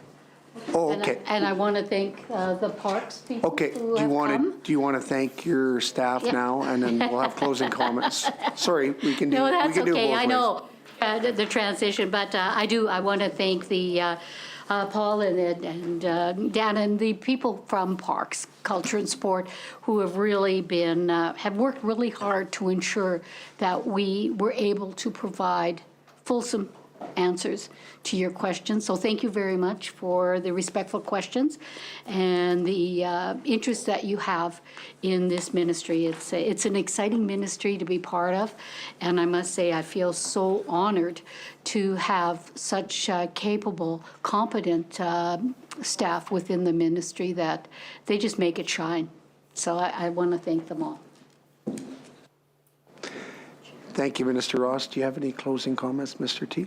Sure, I'll echo the thanks of the minister and also say thank you, Minister, and your team for the exchange today, and thank you for all the work that you do in managing that diverse portfolio of exciting things that happen in our province. So sometimes we call it the Ministry of Fun, but I know we do so much more than fun, and there's so much impact on our province. So just want to say thank you all so much for the time, and thank you, Mr. Chair and fellow committee members and all the staff who make it possible to operate tonight. Thank you. Thank you, Mr. Teed. I'd also, at this point, like to thank Minister Ross's staff. I know Minister Ross is going to continue on here. Parks and Culture, thank you for your good work, and Mr. Teed for your good questions. We'll now take a minute to switch over staff.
Okay, I'd like to welcome everybody back. We're going to continue on the consideration of Vote 27, Parks, Culture, Sport, and Central Management Services, vote subvote PC01. I'd also like at this time to welcome Miss Betty Nippy Albright in, chitting in for Miss Ritchie. Ms. Ross, Minister Ross, you have some opening comments? I do. Thank you very much, Chair, for the rest of the time here today. We will be discussing the status of women in office. I am joined by my officials, Twyla McDougall, the Deputy Minister of Parks, Culture and Sport, Bernadette Hamill, the Executive Director of Status of Women, Pam Herbert, Executive Director of Strategic and Corporate Services. Where did Pam go? No, Pam she's left? here. Jessica left. Okay, and Drew Lambert, my Chief of Staff.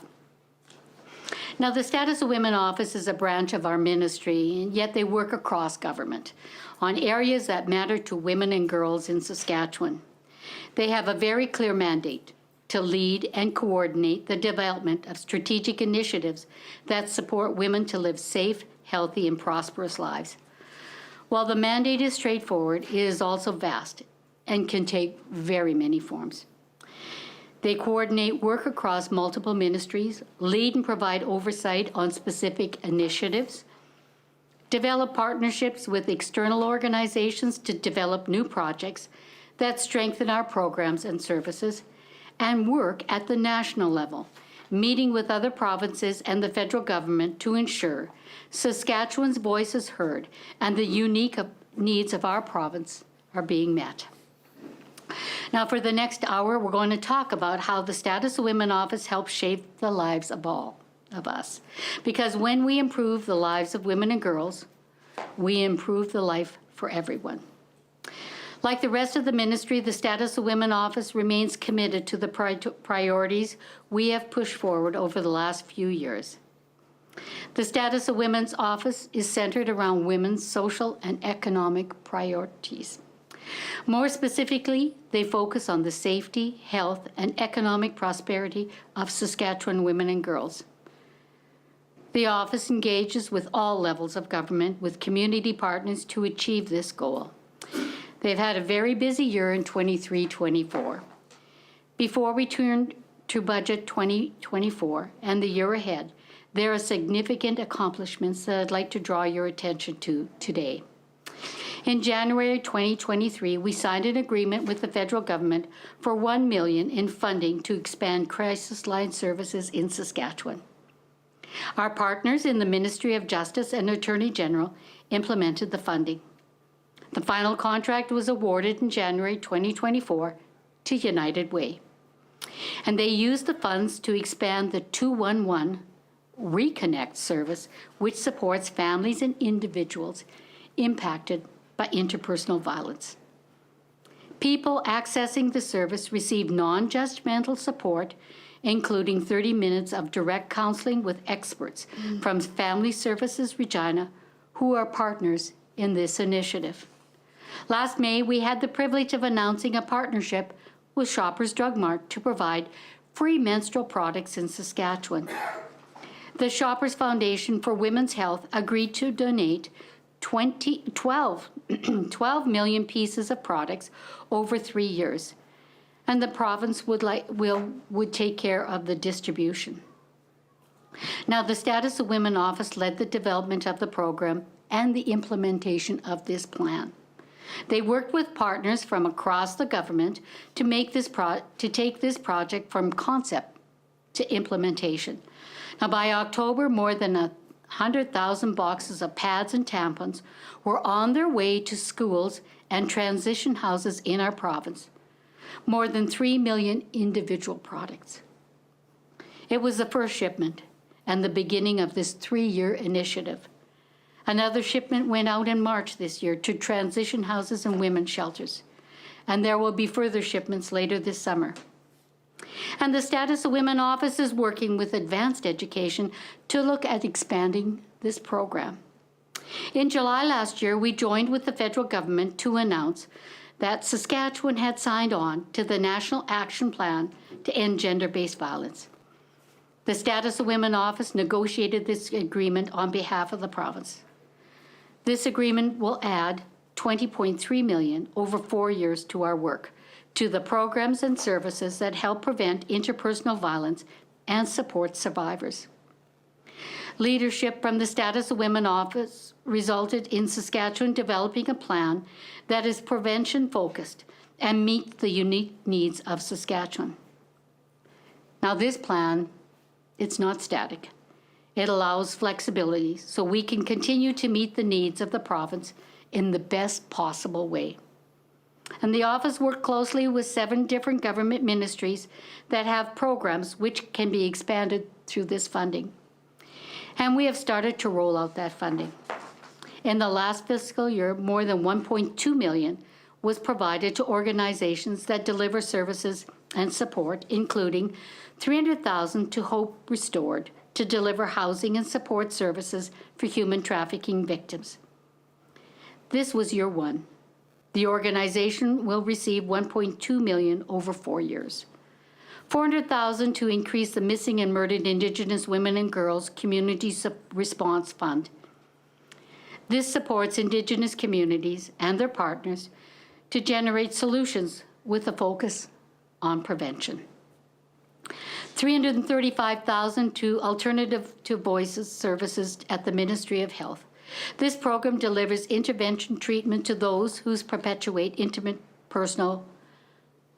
partner abuse and violence. Last year, Saskatchewan invested more than $27 million into programs and services that prevent violence, support victims, help break the cycle of violence, and provide safe spaces where people can begin to heal and build a new life. Now, this year, we will not only continue that work, we will expand further. These programs, now they are a priority for us. Women and girls in our province, they are a priority. And the Status of Women Office will continue to lead the work needed to address the violence perpetuated against women and girls. Now let's move to this new fiscal year and budget 2024. I noted earlier that the priorities for the Status of Women Office remains unchanged. Over the past several years, Status of Women Office has partnered with the Ministry of Justice and Attorney General on Face the Issue, a campaign to raise awareness of interpersonal violence and abuse. The goal is to make people aware of this problem, to inspire them to speak up, get involved, but better yet, become part of the solution. We know how important it is to raise awareness and spark the discussion if we're going to change the dial. We also need to connect people to support services. And that is why Face the Issue directs people to the 211 Saskatchewan. This spring, within the next few weeks, actually, we will roll out phase 3 of that campaign, and it's focused on young adults, ages 18 to 25, and the Centers of Understanding Abuse, because too often, people want to believe so strongly in someone that they ignore the signs. Now, in this series of videos, a young person looks into the camera, explains their situation, and when it's done, they ask the question, is this abuse? We want people to engage in discussions and become informed. So if they see something like this happening to a friend, to a family member, or to themselves, they will protect themselves and be safe. Face the Issue has been incredibly successful this year. Not only will we launch this next iteration, we will expand. Now, early next month, we are launching the first phase of a campaign on human trafficking and sexual exploitation. When most people think about human trafficking, the image they have is a Hollywood version of someone lured into an exciting job offer or abducted off the street, then forced into sex work. The reality is that most people know their trafficker. They aren't taken, they are groomed, and they're coerced over time. They don't realize what's happening until it's too late. And ultimately, it doesn't matter what path brought someone into that life. What matters is that they can find a way out. The first phase of this campaign is 3 posters that we will be displaying in high traffic locations. The official launch will be in early May. The goal is to prevent people from getting into the life, helping those who are in the life get out of it. We are shining a light on another issue that few people want to speak about, because bringing things into the light is the only way we can create true and lasting change. That was a look at how some of our priority and our projects will continue to evolve in this new fiscal year. The Status of Women Office will be increasing its grant funding programs. Each year, they provide small grants to third parties to support initiatives that prevent interpersonal violence and abuse, support women's health and well-being, increase women's capacity to grow the economy. This year, the grant funding will double from $50,000 to $100,000, an increase that made possible through the National Action Plan. The grant funding application process for 2024-25 is now underway. And some of the initiative and the recipients who have received the funding in 2023-24 include the University of Regina Step Up Healthy Relationship Programs, delivering education and awareness of sexual violence to support intervention and prevention. On Cue Performance Hub, development of women's carpentry for the creative arts and apprenticeship program in Regina, where vulnerable women will receive specialized training in set construction, and Raise Her, a 4-year summer camp held for young girls to strengthen their self-image, support them to establish healthy boundaries, relationships, and lifestyles. Women can continue to be underrepresented in our STEM sectors. That is science, technology, engineering, arts, and mathematics. To look closer at the issue, the Status of Women Office has established a provincial working group for women in STEM. This group has members from across government, and the group will improve data collection to better understand why women are underrepresented in these sectors. And when we understand why women are not pursuing careers in these critical sectors or why they leave, then we can develop strategies to change this. The Status of Women Office was proud to sponsor the Women Breaking Barriers Conference, which was last week in Regina, but streamed out virtually across the province. This year's speakers and panelists were CEOs, presidents, vice presidents who lead some of Saskatchewan's largest organizations. There was a leadership of panel of women executives within our crowns, from Lotteries and Gaming, Saskatchewan, SaskTel, SGI, and SaskPower. Now, many of these women didn't break barriers. They created paths for others. And in doing so, they helped pave the way for more women to enter and excel in careers in STEAM and careers. That wraps up my remarks. I look forward to our discussion today. Thank you very much. Thank you for those opening comments, Minister Ross. I'll now open it up for questions. Ms. Bose. Thank you, Mr. Chair. Welcome to the Minister and her officials. I've got very little time to ask questions today, only 1 hour, so I'm going to jump right into those questions. I would also appreciate just if the responses could be kept brief so that we are able to get to as many questions as possible. So to start off, I will note that this year's budget mentions women a total of 2 times. There's in fact very little emphasis in this budget placed on women. Given this lack of attention to women's needs in the budget, can the minister tell us what the implications of this budget are for women in the province?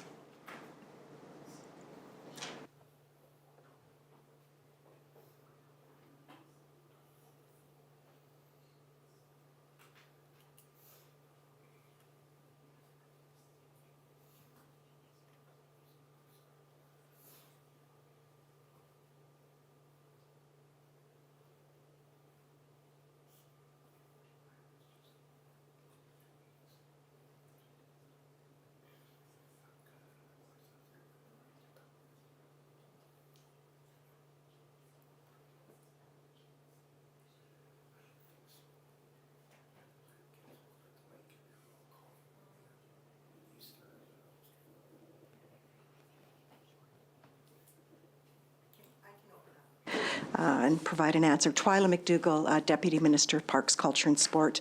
And thank you for the question. I guess if I understand the question correctly, you're referring to the Government of Saskatchewan's budget when you say women were mentioned twice in it, I believe. I can't speak to the Government of Saskatchewan, but I can speak to the Status of the Women's Office budget. And we saw an increase in that budget of more than 425, let me just double check that.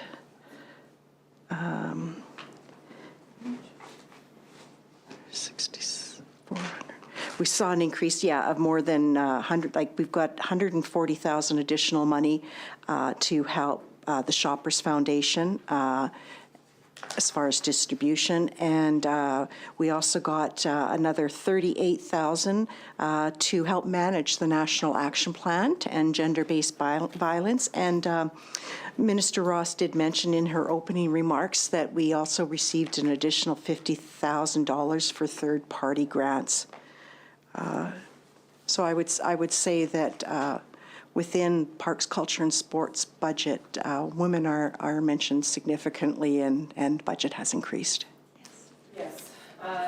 And as you mentioned, my question was around the budget as a whole. I guess stemming from that, does the minister believe that this government's budget overall will improve outcomes for women in Saskatchewan, and what do you anticipate?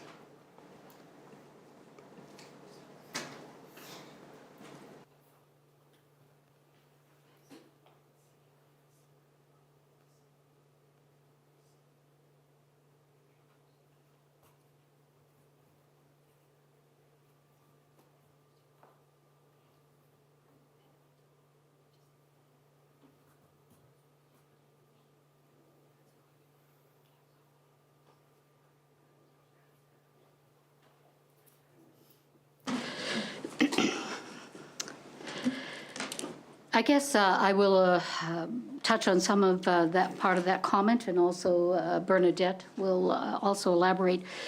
When we look at the overall budget for the government of Saskatchewan, and you look at the title, which is Classrooms, Care and Community, women are an integral part of that whole budget. We may not say women care, women classroom, women community. In fact, it's a given that women are an integral part of the decisions that are being made here for the province of Saskatchewan. And the Status of Women office, and I'm going to tell you something that's very interesting. I'm not going to get too political, but I will get a little political. As you know, I have been advocating for women for years. Probably longer than you were born. I've been advocating very hard for women. And I remember when the Status of Women office was totally torn apart by the previous government and expected individuals, women, to work off the side of their desk. Well, we have placed a lot of emphasis on the status of women within our Ministry of Parks, Culture and Sport. And I have to say, I am so proud of the work that the women are doing there, because they're ensuring that our voice is being heard across the whole province, across every ministry. And that's why we have meetings across the government with different ministries that we can touch upon, so that when we come forward with decisions that need to be made within the status of women, all aspects of government are taken into account. So it's not, we do not work as a silo, but in fact, we work across government. And I'll have Bernadette kind of maybe talk about ICAVA and how important it is for the implementation of programs that we are undertaking through the Status of Women to ensure that women's voices are being heard at the decision-making table. Introduce yourself. Yeah, thank you. My name is Bernadette Hamill, and I'm the Executive Director of the Status Women's Office with the Ministry of Parks, Culture and Sport. And thank you for the thoughtful question. I think the work that we have undertaken over the last several budgets, two budgets I've been here now, and we've the importance of the work of respecting women and the status of women in Saskatchewan has a great emphasis. We have managed to see our budget increase last year and again this year to support the programs and services and the strategic direction that the Status of Women Office is providing for Saskatchewan for, I would say, women and girls, but also to improve the lives of everyone. Yeah. And so I'm just going to talk to a couple of the key points in this year's budget that kind of supports the work that we're continuing ahead. So when we look at our goals and priorities, increasing women's capacity to grow Saskatchewan's economy and advance their leadership is really key, because for women to be safe and healthy, having financial independence to do so is a requirement. So providing women opportunities in women and girls that increases their overall health and well-being is fundamental in an additional goal that we added to our business plan this year, which includes supporting the Shoppers Program Initiative. What we're really proud of being able to partner with third parties to reduce any costs to the citizens of our province to provide them with free critical products that support women and girls to be in school and in the workplace and participate in their communities. And then, of course, there is the prevention, and that's key to us, preventing interpersonal violence and abuse, because we know we can't end it unless we strive to prevent it. It's the only way out. So as part of that, the work that we are doing includes managing the oversight of the Canada-Saskatchewan Transfer Agreement on implementing the National Action Plan to end gender-based violence. And as the minister mentioned, Saskatchewan executed this agreement in July of this past year, bringing $20.3 million in new federal dollars to Saskatchewan to enhance the existing programs and services with a variety of initiatives. It's 4 years of funding. It's a 10-year national action plan, so we know that there's some work and challenges with that. We're managing all aspects of that 4-year funding agreement and continue to support Saskatchewan in this agreement to meet our provincial unique needs. So that means working across all levels of government, continuing to look at what opportunities may be there that support prevention that might not always be obvious. And so we're really able to uncover some unique things this past year, and we will continue to do so. I just want to mention that I really appreciate the work that Bernadette and her team at the Status of Women office have done. When we undertook the agreement with the federal government, with the National Action Plan, we ensured that Saskatchewan's needs are going to be met, because they kind of had a one-size-fits-all. And I have to say, I'm so proud of the work they did, because they said, you know what? That's not exactly how Saskatchewan, the needs are here. So they made sure that the programming that is going to be funded and implemented here in Saskatchewan is this program is tailor-made for Saskatchewan. So, and it was good, because, you know, when Saskatchewan kind of put their elbows up and went to the table and said, okay, this is what we need here, other provinces and territories took lead from us and said, well, this is exactly what we need to do too. Because not, you know, you can imagine the Maritimes provinces, yeah, there's lots of similarities, but there's a lot of differences between those areas of the country and here, or large urban centers, as opposed to in Saskatchewan. So I must say, I'm so thankful for the work they did, but they were trailblazers, because they made sure that other provinces and territories made sure that their voices were being heard at that table, so that the programming now meets and fits the needs of each individual province and territory. Your business plan is very clear that the Status of Women office does not directly deliver programs and services, and it instead works within government and with partners to identify and address equality gaps.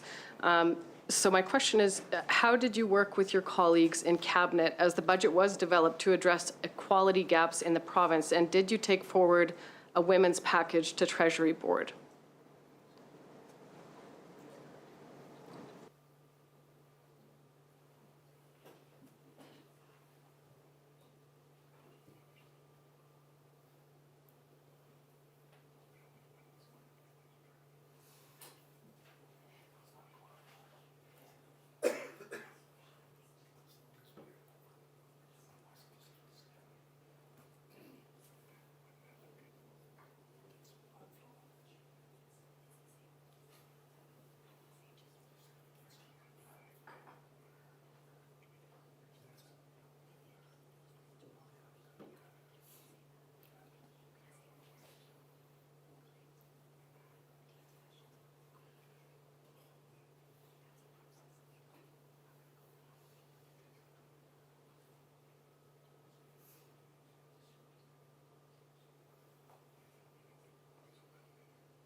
Yeah.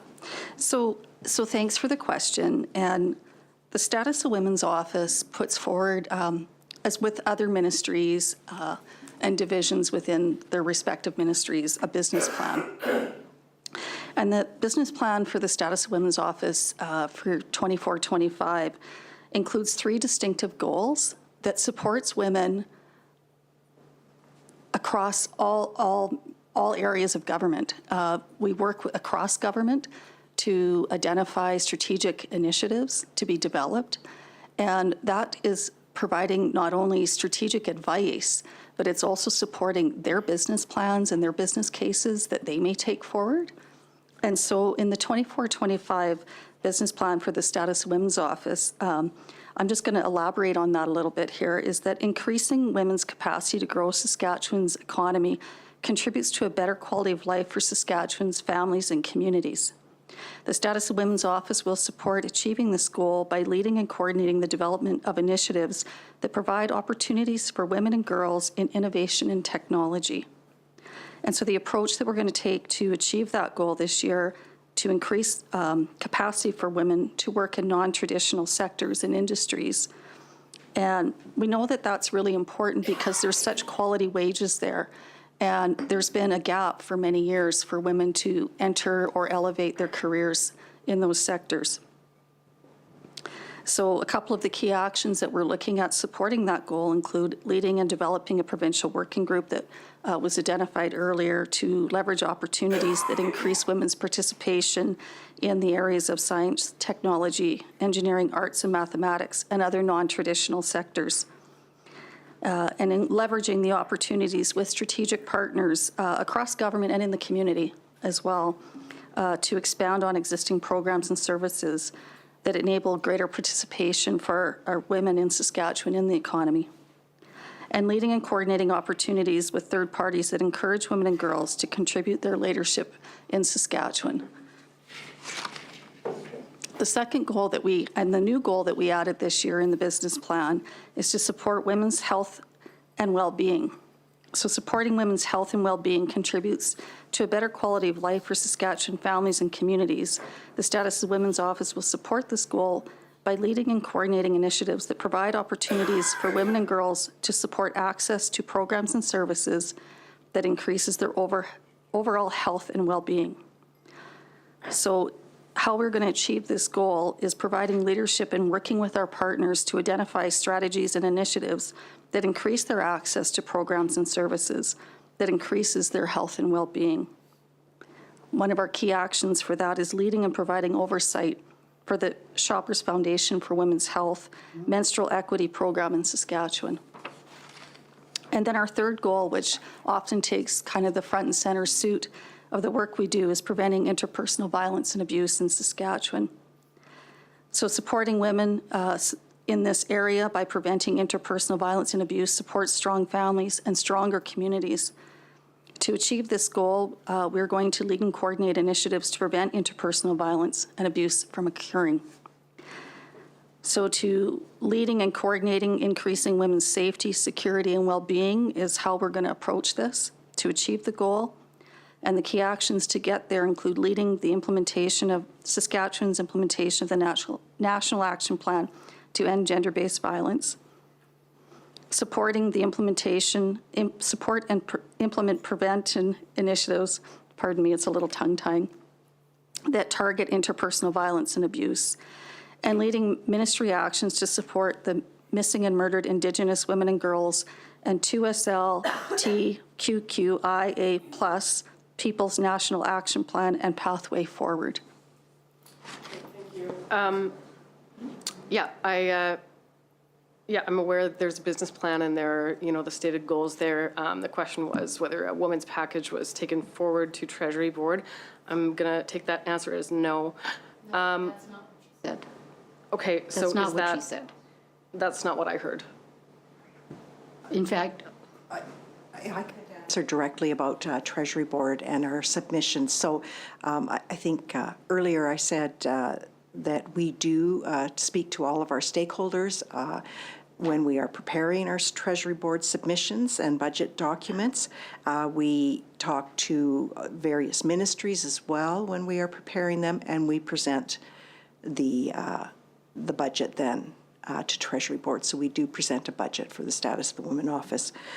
What I would like to add, and Bernadette did allude to this in her remarks, is that we work closely with several ministries, probably most of them, as they prepare their budget submissions as well and provide advice and feedback and input into any program areas that affect women. So, you know, I can speak about Bernadette's relationship with Justice, for example. I don't know that there's a day goes by that she's not talking to those officials. So there's regular interaction and input into their budget documents.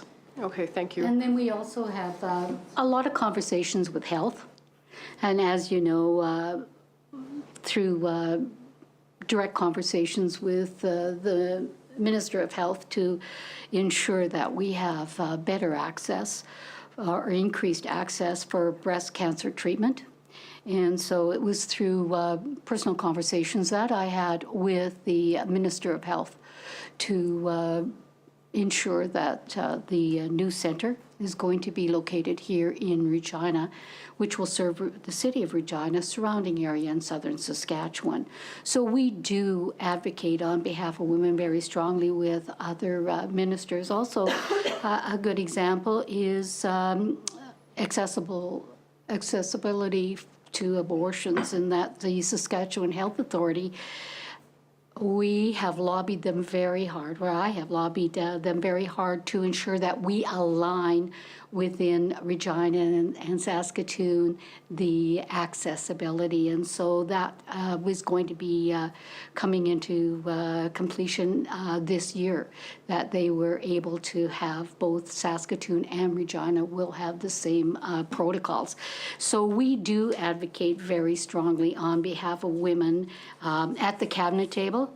And you can ask any of my colleagues, but I am always ensuring that women and girls and gender diverse individuals and people in this province have, I have their back, and that we are always advocating very strongly on their behalf at the cabinet table. Thank you. So in terms of the budget overall, government-wide, wanting to know if you're aware how much is in the budget as a total to support gender equality, and do you do a roll-up of all investments government-wide?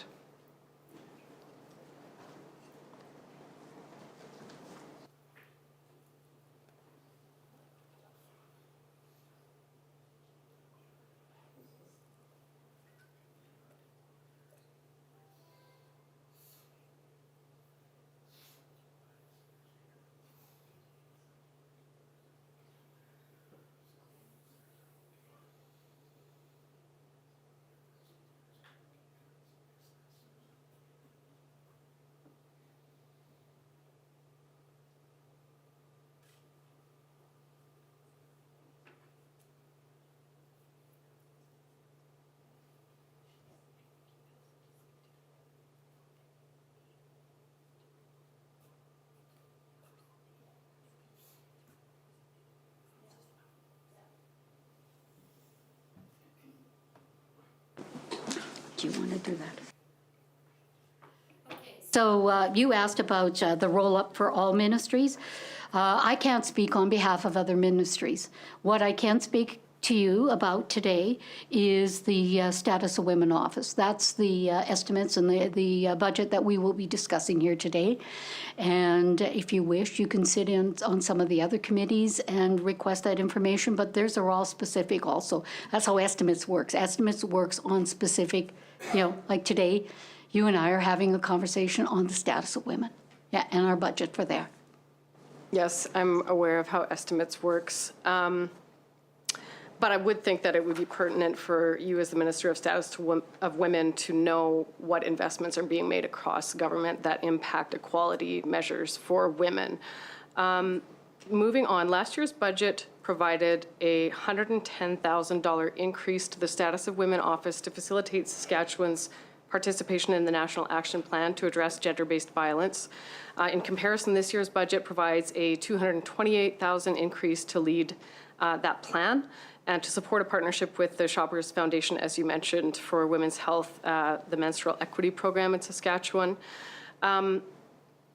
I was wondering about the plan. Is it the case that the National Action Plan program is a dollar-for-dollar matching program with the federal government? Thanks for that question. So it is a match funding agreement where provinces and territories need to provide the level of equality in the match of funding that we receive from the federal government. And provinces and territories are able to use their existing funding. As mentioned earlier, last year it was over $27 million in just one pocket alone that was put from Saskatchewan forward for initiatives for interpersonal violence and abuse. And this year it's just over 31 million. So Saskatchewan's receives in 23-24 $3.33 million out of that contribution agreement. And we're scheduled to receive just over 5.5 million in 24-25. So our contribution significantly overrides what the federal government is providing to us. And is it the case that these federal dollars are only to be used for new initiatives and they're not to be used to supplement already existing initiatives? The funds are to be used to expand and enhance, which can be existing initiatives, but it cannot offset any existing initiatives. Thank you. And just coming back to the dollar-for-dollar matching, is it the case that the federal government offered up more money than the total amount represented in the agreement? And if so, is it the case that the province wouldn't agree to match that higher number? No, that's incorrect. Thank you. Now coming to the total, the $20.3 million overall over 4 years that the federal government is allocating to Saskatchewan to end gender-based violence, how much is being allocated directly to the Status of Women Office?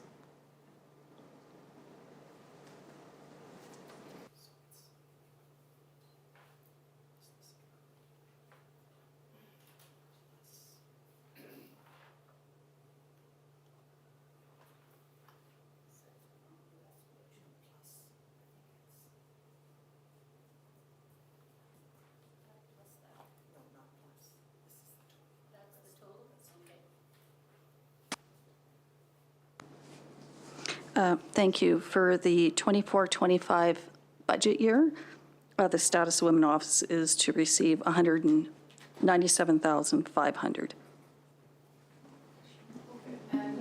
Are you aware, is the remainder of that money going to Justice and Government Relations, or are there additional ministries also involved in the allocation? So the Saskatchewan plan includes multiple ministries that are to receive funding through the implementation of this plan. And they work with Treasury Board, Ministry of Finance, to receive their funding. Okay. Yeah, list them all. Oh, okay, sure. So I can list them to you. So the ministries that are participating in the plan include Corrections, Public Safety and Policing, Justice and the Attorney General, formerly was also Integrated Justice Services. Other benefactors are including Government Relations, the Ministry of Health, the Ministry of Highways, Immigration and Career Training, and other individuals that would be, there's other partnerships that are also happening across some of those other ministries in collaboration of some things that some details are still being worked on. Okay, thank you for that. And Are you able to tell me, is Saskatchewan's federal funding going to be relatively higher than other provinces, given that we have the worst rates of domestic violence in the country? So thank you for that question. And during the conversations that we had with the federal government, that was one particular issue that we brought forward. The federal government set the funding formula, and we did try to inquire why it was set the way it was, considering that per capita, we, among the provinces, had some of the highest rates. The response we received from the federal government was that Treasury Board Canada Secretariat set the funding. Okay. And so are you aware of that scale that's used through the federal government to have allocated the funding? They did not provide the actual model. What they did advise was there was a base amount set for the provinces, and there was a separate base amount set for the territories, and the calculations were made with that, but they didn't actually provide the actual funding model to us. Okay. Thank you.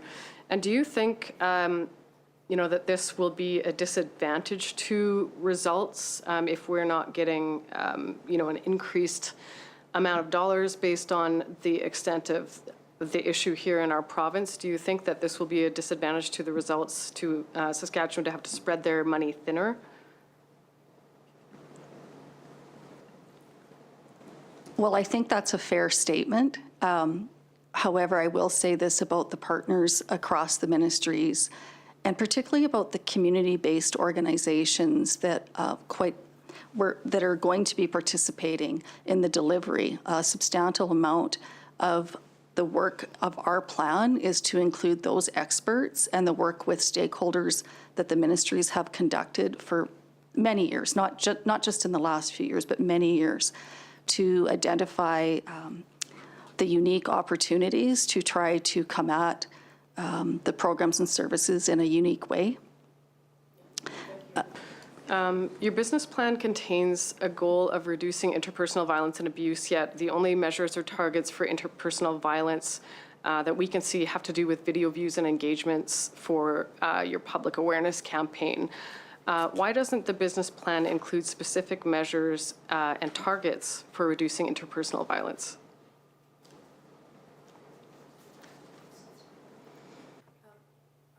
I'm not sure of your question. Can you repeat that, please? Sure. So I had asked, in your business plan, to my knowledge, there's no inclusion of specific measures and targets for reducing interpersonal violence. And the question was, why is that not included? Actually, we have two measures in our Goal 3. The first measure is implementing the National Action Plan to End Gender-Based Violence. So it's the implementation of Saskatchewan's implementation, of the plan to end interpersonal violence and abuse by March 31st, 2027. The second measure that we have in our plan is to implement the grant funding designated for the Saskatchewan Status of Women's Office under the National Action Plan to End Gender-Based Violence by March 31st, 2025. Okay, yes. I should have probably been a bit more clear.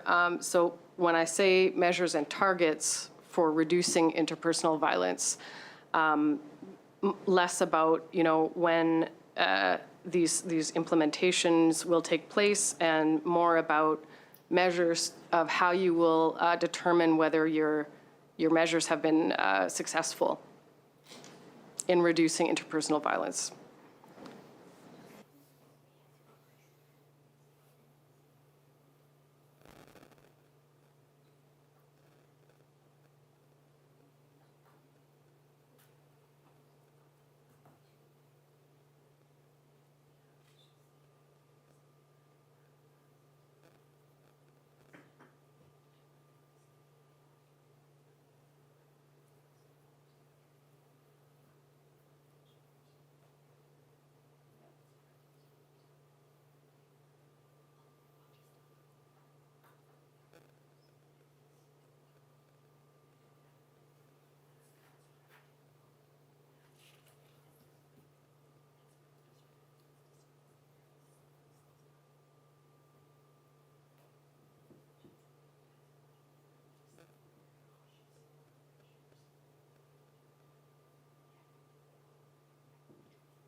So again, thank you for your question. And interpersonal violence and abuse is such a complex problem that has existed for hundreds of years. And the work that we do, we have $50,000 under the National Action Plan, and plus Status of Women's Office is matching that with another $50,000 to have $100,000 specifically. And maybe that doesn't seem like big dollars, and I know we don't have a lot in our Status of Women Office envelope, but to the numerous community groups that we provide funding to that work in the area of prevention, and that is our priority, is prevention, because we know that raising awareness, and I hear what you're saying, that raising awareness is the first step in contemplation of people recognizing their own behavior, their attitudes and beliefs which factor into their behavior, and their decision to act violently and be abusive. And we know, as much as we want to be able to do it and control all human behavior, that I wish that we could come here one day and say, guess what? Everything we did led to zero incidents. I've worked in this area for a very long time, so it's a bit of a passion for me as well. But the work that we do across government with our ministry partners and our community groups, organizations, is critical to one day getting to that point. Thank you. And I agree. I mean, I think that work is essential. I don't mean to downplay it, just hoping to see if there had been any sort of evaluation in terms of numbers that had been possible to be undertaken by the office. Moving on a bit here, in 2022, Saskatchewan had the highest number of live births to teens of any province in Canada. And last fall, the government of Saskatchewan indefinitely suspended third-party sexual health education in schools, including age-appropriate lessons about sexually transmitted infections and contraception. What feedback did your office provide around that decision, if any? If I can intervene, I would just say, supposed to stay on the estimates for this year, please. That doesn't have any bearing on this year's. Yeah, thank you, Mr. Chair. I guess I'll rephrase my question. Were there any resources or dollars allocated through the Status of Women Office to assess the impact of the suspension of sexual health education in K-12 in Saskatchewan?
I think maybe this question is maybe a little more focused to the Minister of Education, in regards to what takes place in the classroom.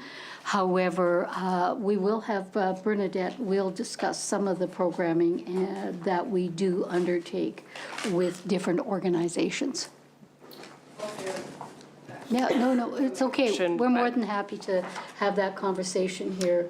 Yeah, I appreciate that, and if you could provide that in writing to me afterwards, I would very much. We have time now to take that conversation, because everything else is, like I say, these are the kind of questions that you wanted answered. because we do work with other organizations to have like the sexual assault centers and things like that. So we do have those kind of conversations with them. And Bernadette can allude to that. I can speak to the funding that we provided this past year, which included funding for the Coalition of Regional Sexual Assault Centers to research and create sources and tools that address emerging issues in sexual violence. Saskatchewan Polytechnique Building Healthy Relationships program, delivering knowledge, tools, and strategies for intervention and prevention of sexual violence. The University of Regina's in Step Up Healthy Relationship program to deliver education, awareness of sexual violence to support intervention and prevention. The University of Saskatoon First Responder to Sexual Assault and Abuse Train the Trainer program to provide support for survivors on their path to healing and recovery. So we do work closely with organizations. Yeah, that's just a few of the ones that we funded this past year. Thank you. And so has your office dedicated, or will your office dedicate any resources in terms of dollars to ascertain what effects the decision to cancel third-party sexual health education has had or is likely to have on domestic violence, sexual assault, and unplanned pregnancy rates? I think one of the things that we talked about earlier was the Face the Issue campaign, and that is the new campaign that the third, I think it's the third tranche that we will be, and again, that is aimed at university, probably technical schools, the Sask Polytechnic, young adults, to find out exactly, is this abuse? And so that will be, when are we launching that? A couple of weeks, we'll be launching that.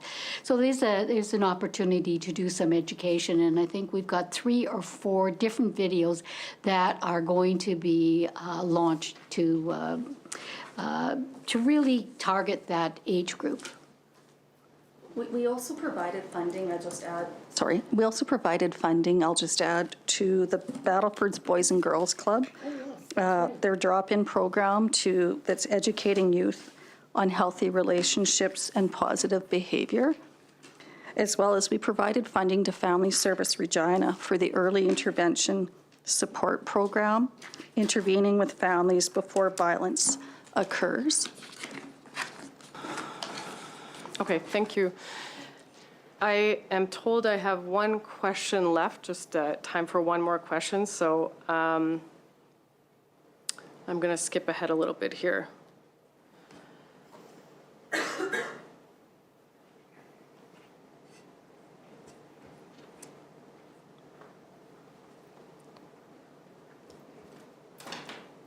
Okay, so for the last question, were there any stakeholders that reached out to your office concerning the decision to cancel third-party sexual health education? Again, this blows. Sorry, this doesn't have anything to do with this year's estimate. If you have one more question, make it a good one. Otherwise, we're going to call it. Mm-hmm. Okay. Last question I have. In this year's budget highlights, there is no mention of women whatsoever. So I have a question stemming from that. And what role, this has been on the forefront across Canada, is the push for universal contraception. And what role, if any, in terms of dollars, in terms of resources, has the Status of Women office dedicated in terms of researching or advocating for the implementation of universal contraception in Saskatchewan? Well, that would be a federal program, and their budget's coming out tomorrow, so that'd probably be a good opportunity for you to watch and find out exactly what the federal government is undertaking in regards to that. We know that a lot of times they will get very excited, mention a whole bunch of programming, and then nothing to back it up. So until such time that the federal government is prepared to bring forward some information, I don't really want to comment on their programming. And I do take exception, I have to say, I take exception to how you were referencing that women are not a part of this budget. And this budget, in fact, talks about the importance of community. And women are a very important part of community. We talk about care. And I had the opportunity to talk about some of the work we're doing with care, such as the breast cancer center here in Regina and for Southern Saskatchewan. We've got the urgent care center. You can't tell me that women and girls and gender diverse people will not be using that facility. Absolutely. So when we talk about care, we talk about classrooms. You can't tell me that we aren't paying attention to what's happening in our classrooms with the largest amount of funding ever to our educational system. So in fact, women are underlying, they are the allotted decision makers, and they are a very important part of our economy. They're a very important part of our province. And for you to indicate that, in fact, they were never taken into account when the budget was being developed, I'm not comfortable with that, because absolutely not true. Classroom care and community very much speaks to women in our province. Thank you very much. Thank you. Having reached our agreed upon time for consideration of parks, culture, and sport, we'll adjourn the consideration of these estimates. Minister, do you have any closing comments? I just want to thank you very much for the questions from the opposition, both before with Member Teat and yourself, Jennifer. I feel honored and privileged to be able to be a minister that has the portfolio. It's a diverse portfolio, but is probably one of the most rewarding portfolios in the government of Saskatchewan. And I'm proud and pleased and honored to sit at the cabinet table. And as you know, I think women's voices sitting at decision-making table, good decisions are being made. So thank you very much. Thank you, Minister. Ms. Bose, do you have any closing comments? Thank you, Mr. Chair. Just would like to also extend thanks to you, the Minister, as well as your officials for the time you've taken today. I know it's, as has been said in past and perhaps also this year, a small envelope of money, and I know that you do what you can extending that money as far as you can make it go. So thank you for that, and appreciate all the time that's been taken today, and thanks to Hansard as well. Thank you. I, too, would like to thank the minister and her staff for all the work they do. And their good answers today, and Ms. Bose, too, as well, and the opposition for their questions. We will now recess until 6:30 p.m. and continue on after that.